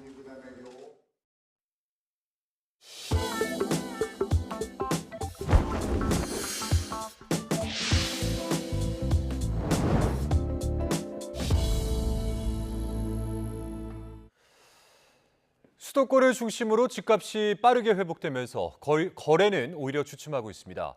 올해 하반기 집값이 더 회복되길 기대하는 집주인들과 이미 오를 대로 올라 관망세로 돌아선 매수자들 사이에 눈치 싸움이 벌어지고 있습니다. 윤혜리 기자의 보도입니다. 서울 송파구에 있는 대표적인 아파트 단지입니다. 전용 면적 84제곱미터 아파트가 올해 초 19억 원대까지 떨어졌다가 최근 23억대에 팔렸습니다. 2년 전 최고가의 90% 수준까지 근접했지만 거래 문의는 뚝 끊겼습니다. 단지 이제 가격이 너무 오르면 이제 오른 거에 대한 부담감은 있잖아요. 그렇죠. 네, 그런 부담감 때문에 이제 조금 주춤거리지. 대단지가 밀집해 있는 서울 송파구 아파트 매도 물량은 올해 초와 비교해 50% 늘었습니다. 같은 기간 서울 전체로 범위를 넓히면 매도 물량은 40% 넘게 증가해 관련 통계 집계 이후 처음으로 7만 개를 넘어섰습니다. 수도권을 중심으로 집값이 빠르게 회복되면서 팔겠다는 사람은 늘었는데 거래량은 이를 따라잡지 못하고 있는 겁니다. 실제로 서울 아파트 매매 거래는 올해 초 바닥을 찍고 지난 6월 3,800여 건까지 회복됐지만 최근 다시 줄고 있습니다. 한동안 오르던 집값도 주춤하는 분위기입니다. 9월 첫째 주 서울 아파트 값은 지난주와 비교해 0.12% 올랐지만 상승폭은 0.2%포인트에 그쳤습니다. 그 매도자는 비싼 가격에 그 집을 팔려고 하는데 반해 매수자는 싼 가격에 살려고 하기 때문에 소위 호가 격차가 커지면서 거래가 잘 안 되고 가격도 주춤하는 위축 현상이 나타나고 있습니다. 전문가들은 급매물이 소진된 이후 호가가 급격하게 오르면서 매수자들이 관망세를 보이는 만큼 당분간 집값 상승은 제한적일 수 있다고 분석했습니다. YTN 윤혜리입니다. 국방부가 오는 26일 건군 75주년 국군의 날 기념 행사를 개최한다고 밝혔습니다. 대규모 군 장비가 동원되는 시가 행진이 10년 만에 부활됐는데요. 이번 국군의 날 행사를 김문경 기자가 미리 짚어봤습니다. 서울 숭례문에서 광화문까지 이어지던 국군의 날 시가 행진이 마지막으로 실시된 건 지난 2013년. 1998년부터 5년마다 실시로 정례화됐는데 2018년엔 남북 관계 등을 고려해 시가 행진 없이 야간 에어쇼 등으로 치러졌습니다. 대규모 군 장비가 동원되는 국군의 날 시가 행진이 오는 26일 10년 만에 부활합니다. 10월 1일 국군의 날이 연휴에 포함돼 기념 행사도 앞당겨졌는데 동원되는 군 장비가 크게 늘었습니다. 2013년엔 105대가 나왔지만 올해는 170여 대가 선을 보입니다. 지상에선 한국형 사드로 불리는 지대공 미사일 LSAM과 소형 드론, 상륙 돌격 장갑차 등이, 공중에선 최첨단 공격 헬기 아파치와 공군 특수비행팀 블랙 이글스가 하늘을 수놓습니다. 병력 4천여 명이 동원되는 시가 행진에서 육해공군 3군과 해병대의 통합된 역량을 선보이는 것은 이번이 처음입니다. 미 8군 전투부대원 300여 명도 처음으로 시가 행진에 나서고 장병과 국민이 일부 구간을 함께 행진하는 코너도 마련됐습니다. 이에 앞서 서울공항에서는 6,700여 명의 병력이 참가한 가운데 기념 행사가 개최될 예정입니다. 국방부는 행사 준비로 오는 26일까지 서울공항 주변과 서울 시내 일대에서 항공기 소음 등 불편이 예상된다며 이해를 당부했습니다. YTN 김문경입니다. 여야는 오늘 박문규 산업통상자원부 장관 후보자 인사청문회에서 문재인 정부 당시 이 탈원전 정책을 두고 신경전을 벌였습니다. 국민의힘 의원들은 문재인 정부가 원전 활용도를 낮추는 대신 LNG를 비싼 가격에 도입한 게 엄청난 한전 적자의 원인이라는 취지로 주장하며 전기요금 폭등으로 서민만 고통받았다고 비판했습니다. 반면 더불어민주당 의원들은 문재인 정부에서 오히려 원전이 26기로 늘었고 일부 원전이 폐쇄된 건 설계 수명이 다 돼 발전을 정지했던 거라고 반박했습니다. 화천대유 대주주 김만배 씨와 허위 인터뷰를 하고 또 거액의 금품을 챙긴 혐의를 받는 신앙림 전 언론노조 위원장이 검찰에 4번째로 출석했습니다. 지난 7일 검찰 조사를 받은 신 전 위원장은 오늘도 서울중앙지방검찰청에 출석해 압수물 포렌식 작업을 참관했습니다. 출석길에 취재진을 만난 신 전 위원장은 정치권에서 어마어마한 사건이 된 만큼 말을 하고 싶어도 할 수 없다면서 김만배 씨 부친상 부고를 보고 김 씨 연락처를 알아냈다는 입장에는 변함이 없느냐는 취재진 질문에 답하지 않았습니다. 국민의힘은 대장동 사건 핵심 인물 김만배 씨의 허위 인터뷰 의혹과 관련해서 이 배우까지 철저히 수사해야 한다며 연일 공세 수위를 높이고 있습니다. 국회에 출석한 법무부 차관도 이 취지에 공감을 했는데 민주당은 이재명 대표에 대한 악의적 보도에 법적으로 대응하겠다며 강하게 반발했습니다. 조성호 기자의 보도입니다. 법무부 고위 관계자 등이 참석한 가운데 열린 국회 법사위 현안 질의. 국민의힘은 김만배 씨 허위 인터뷰 의혹과 관련해 대선 후보였던 이재명 대표나 민주당 측과 사전 교감이 있지 않았겠냐고 따져 물었습니다. 이재명 대표가 기다렸다는 듯이 이 기사를 널리 확산해달라 이렇게 독려를 했고요. 더불어민주당은 바로 공식 브리핑을 통해서 대장동 사건의 불의가 윤석열 브리핑을 냈어요. 이노공 법무부 차관도 사안의 심각성에 공감했습니다. 수사 주체는 검찰인 만큼 거리를 두면서도 배후 여부를 포함해 엄정하게 수사하는 것으로 안다는 취지의 답변을 빼놓지 않았습니다. 민주주의 국가에서라면 어디서든지 반헌법적 중대한 범죄일 수밖에 없다고 생각합니다. 다만 이 부분에 있어서는 현재 검찰이 엄중하게 수사 중인 것으로 알고 있습니다. 국민의힘은 한 발 더 나가 지난 문재인 정부 시절 검찰을 겨냥했습니다. 부산저축은행 부실 수사 의혹과 윤석열 대통령이 관련 없다는 걸 확인하고도 대선 공작을 무마한 것 아닌지 의심하고 있습니다. 정확하게는 아니더라도 실체를 파악하고 있었던 검찰이 이에 대해서 어떠한 대응도 하지 않았다는 것. 심각한 국기문란 행위에 검찰이 저는 동조하고 가담한 것이라고 생각합니다. 민주당은 사건의 본질은 이른바 윤석열 커피가 아니라며 반발했습니다. 부산저축은행 수사 당시 대출 브로커 조우형 씨를 기소조차 하지 않았고 피해 회복도 되지 않아 수사 책임자였던 윤 대통령에게 책임을 묻지 않을 수 없다는 겁니다. 그러니까 실질적인 최고 책임자셨을 때 담당했던 수사인데 이건 파면 팔수록 대통령께도 불리한 내용들이 많이 있기 때문에 결코 뭐 좋은 일은 아닐 것 같다. 물론 이 차관은 그때 상황을 고려할 때 윤 대통령이 수사를 무마하기는 어려웠을 거라고 반박했지만 수사팀이 한 최대 130명 정도 네. 있었다고 알고 있고 또 여론도 굉장히 그 사건을 주시할 수밖에 없는 상황이었기 때문에 민주당은 역사관 논쟁과 오염수 방류 등으로 수세에 몰린 여권이 국면 전환용 은혜 공작을 펼치고 있다고 맞서고 있습니다.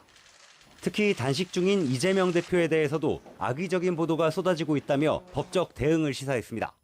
적극적으로 좀 대응해야 된다. 특히 악의적 보도와 관련된 부분에 대해서는 정정 보도라든가 또 법적 대응도 좀 검토하라 이런 얘기가 있었습니다. 국민의힘은 반대로 김만배 씨 인터뷰 내용을 보도한 라디오 프로그램 진행자들을 고발키로 하는 등 전방위 공세에 나선 상황. 허위 인터뷰 의혹으로 촉발된 여야 대치전선이 갈수록 가팔라지고 있습니다. YTN 조성호입니다. 내일로 예정된 철도 노조의 총파업을 앞두고 노조와 코레일 사측 간의 막판 협상이 결렬됐습니다. 철도 노조와 코레일 사측은 코레일 서울사옥에서 오늘 오후 4시부터 노사 간 교섭을 진행했습니다. 노조는 수서행 KTX 운행과 4조 2교대 근무 전면 시행, 성실 교섭 촉구와 합의 이행 등을 요구했습니다. 하지만 사측은 수서행 KTX 운행 요구는 정부 정책 사항으로 교섭 대상이 아니라고 맞서면서 협상 3시간여 만에 노조가 협상장을 떠났습니다. 네, 신당역 스토킹 살인 사건이 발생한 지 1년이 지났지만 여전히 스토킹 범죄로 많은 피해자가 공포에 떨고 있습니다. 서울시와 경찰이 민간 경호 서비스를 지원하고 거주지 이전에 필요한 이주비를 지원하는 등의 피해자 보호 대책을 마련했습니다. 차유정 기자가 보도하겠습니다. 30대 여성 김모 씨는 전 남자친구로부터 끔찍한 스토킹 피해를 겪었습니다. 문자 전화 폭탄에 미행 협박이 하루 이틀이 아니었습니다.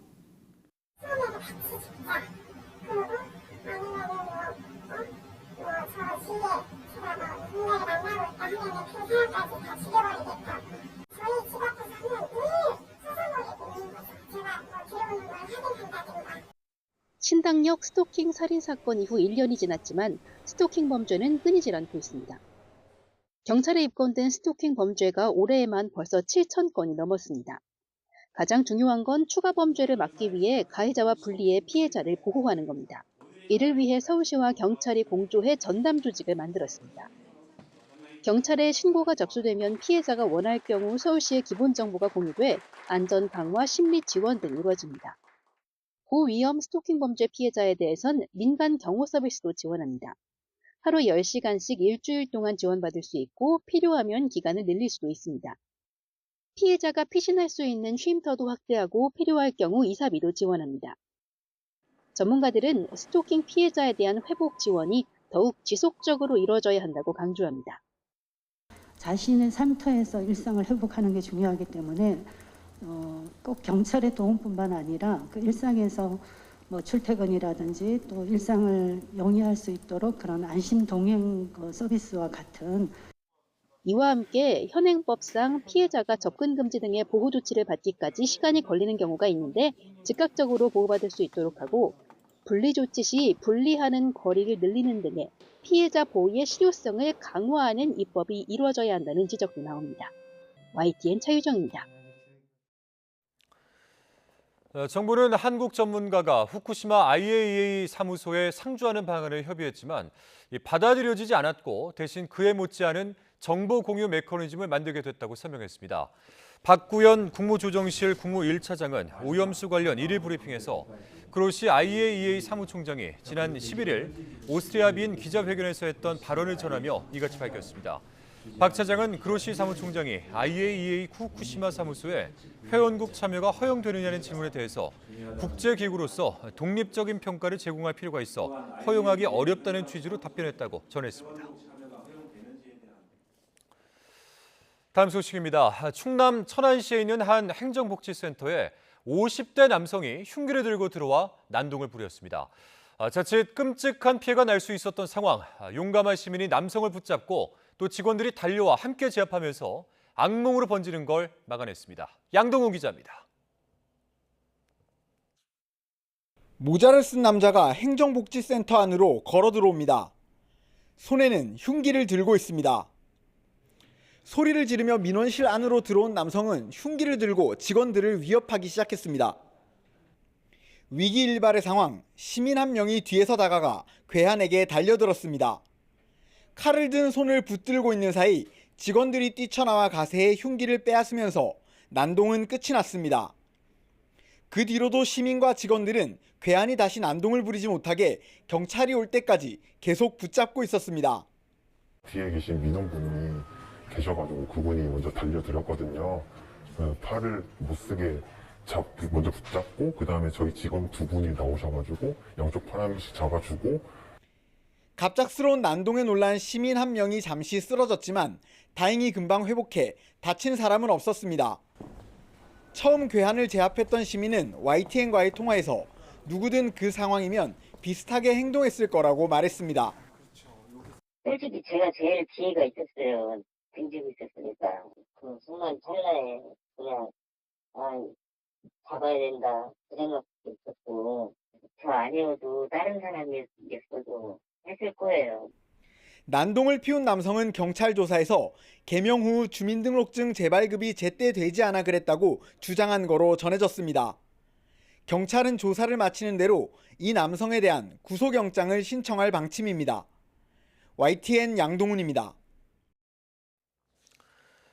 최근 잔혹한 동물 학대가 적발돼 1,400여 마리의 개가 구조됐던 이 경기 화성의 개 번식장 운영에 현직 경찰관이 연루됐다는 의혹이 제기됐습니다. 경기 화성 서부경찰서는 동물구조단체로부터 이 같은 내용의 제보를 받고 서울 강남경찰서 소속 A경사를 조사하고 있습니다. 번식장 구조에 참여했던 단체는 A경사가 번식장 운영과 투자에 관여하는 임원진으로 활동한 정황을 포착했고, 경찰은 정확한 사실관계를 확인하고 있습니다. 부하 직원을 강제추행한 혐의로 실형을 선고받은 오거돈 전 부산시장이 피해자에게 5천만 원을 배상하라는 판결이 나왔습니다. 부산지방법원은 피해자 A씨가 오 전 시장을 상대로 30억 원을 배상하려며 제기한 손해배상 소송에서 이같이 선고했습니다. 재판부는 범행 내용과 당시 두 사람의 지위, 피해자가 입은 정신적 고통 등을 종합적으로 고려해 위자료 액수를 정했다고 설명했습니다. 올 가을에는 늦더위가 나타나면서 첫 단풍 시기가 예년보다 2일에서 5일가량 늦춰질 것으로 보입니다. 다만 일교차가 무척 커지면서 단풍의 색은 예년보다 더 고울 것으로 전망됐습니다. 정혜용 기자가 전해드립니다.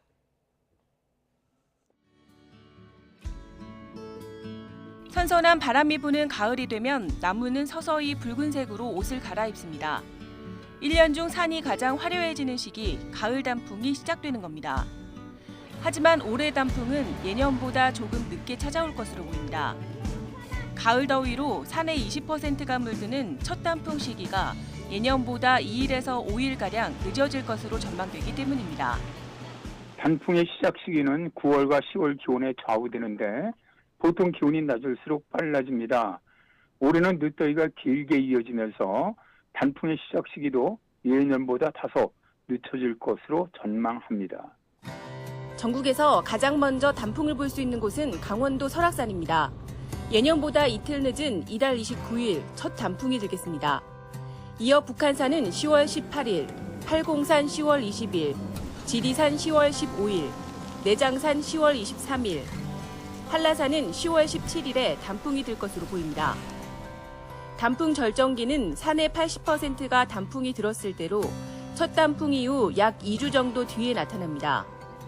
올해 설악산은 10월 20일, 북한산 10월 29일, 아기 단풍으로 유명한 내장산은 11월 4일쯤 예년보다 하루에서 나흘 늦게 단풍이 절정을 이루겠습니다. 다만 올해는 일교차가 크게 날 것으로 보여 유난히 짙고 고운 단풍을 감상할 수 있을 전망입니다. YTN 정혜윤입니다.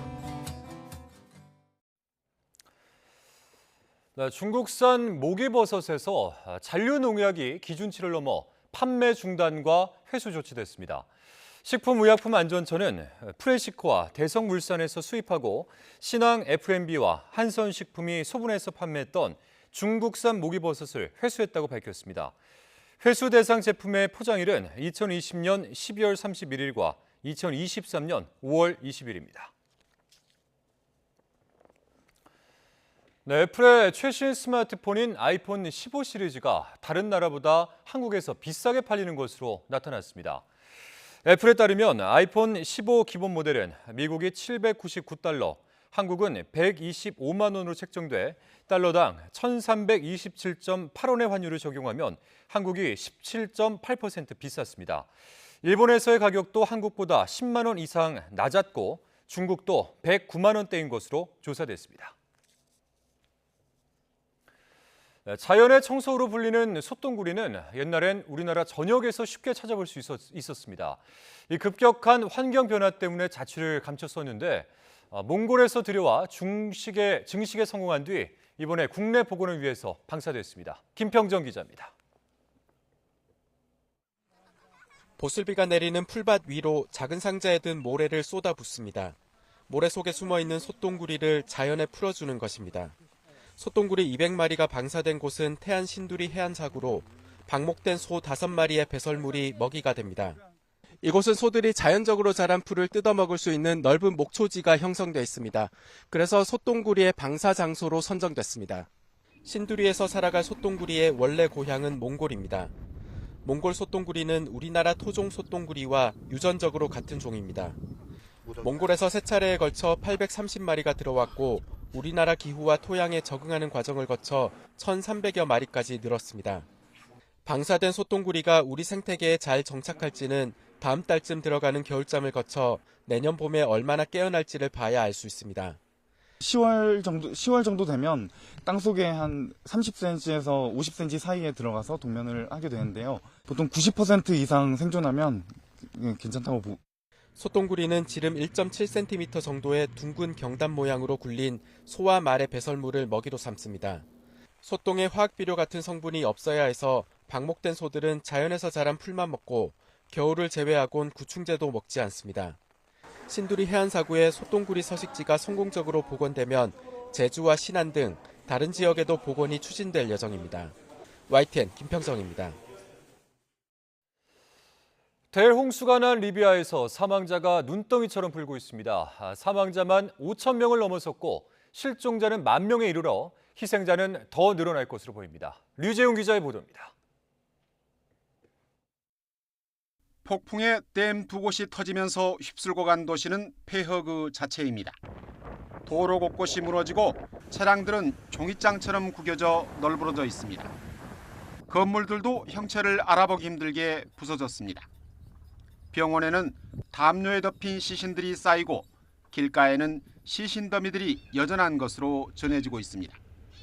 حاجة نكبة بما تعني الكلمة بصدق أنها نكبة بما تعني الكلمة وضع مأساوي صح والله بصدق وضع مأساوي صح للأسف نص عربنا ويمكن 90% من عربنا لا فقدت حوش خالتي بكامل حوش خالتي كامل حوش عمتي كامل حوش ولد عمتي كامل 수색 작업이 시작되면서 사망자는 눈덩이처럼 불고 있습니다.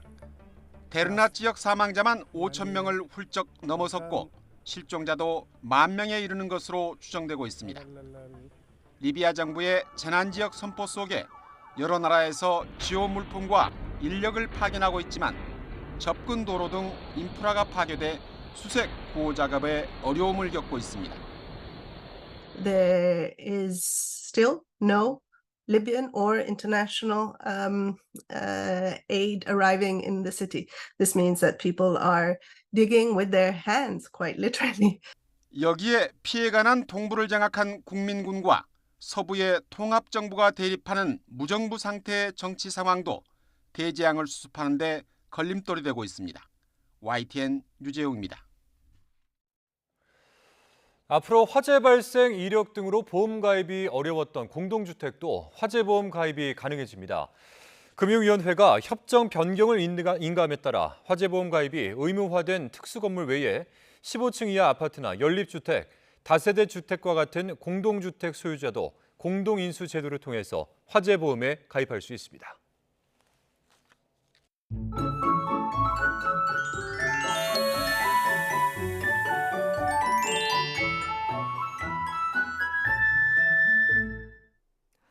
가을비가 전국을 촉촉하게 적셨습니다. 비가 내리면서 아직 남아있던 늦더위가 누그러졌는데요. 수도권을 시작으로 중서부 지방은 점차 비가 소강 상태를 보이면서 내일 오전에 대부분 그치겠습니다. 반면 영동과 남부지방도 오후에는 비가 소강 상태를 보이는 곳이 많겠지만 저녁부터 다시 내리겠습니다. 늦은 시간 바깥 활동하신다면 우산을 챙겨주시기 바랍니다. 남부 해안과 경북 북부의 많게는 70mm 이상의 비가 더 오겠고 다른 지역에는 10에서 60mm의 비가 예상됩니다. 내일 아침 기온 오늘보다 1도에서 3도가량 낮겠습니다. 서울 20도, 대전 20도, 광주 22도, 부산 23도로 예상됩니다. 낮 기온은 비가 소강 상태를 보이는 중서부 지방을 중심으로 조금 더 오르겠습니다. 서울 28도, 대전 27도, 광주 27도, 부산 26도로 예상됩니다. 모레는 다시 전국에 비가 내리겠고 휴일까지 이어질 전망입니다. 날씨 정보였습니다. 수요일 뉴스나이트 마치겠습니다. 함께해 주신 여러분 고맙습니다.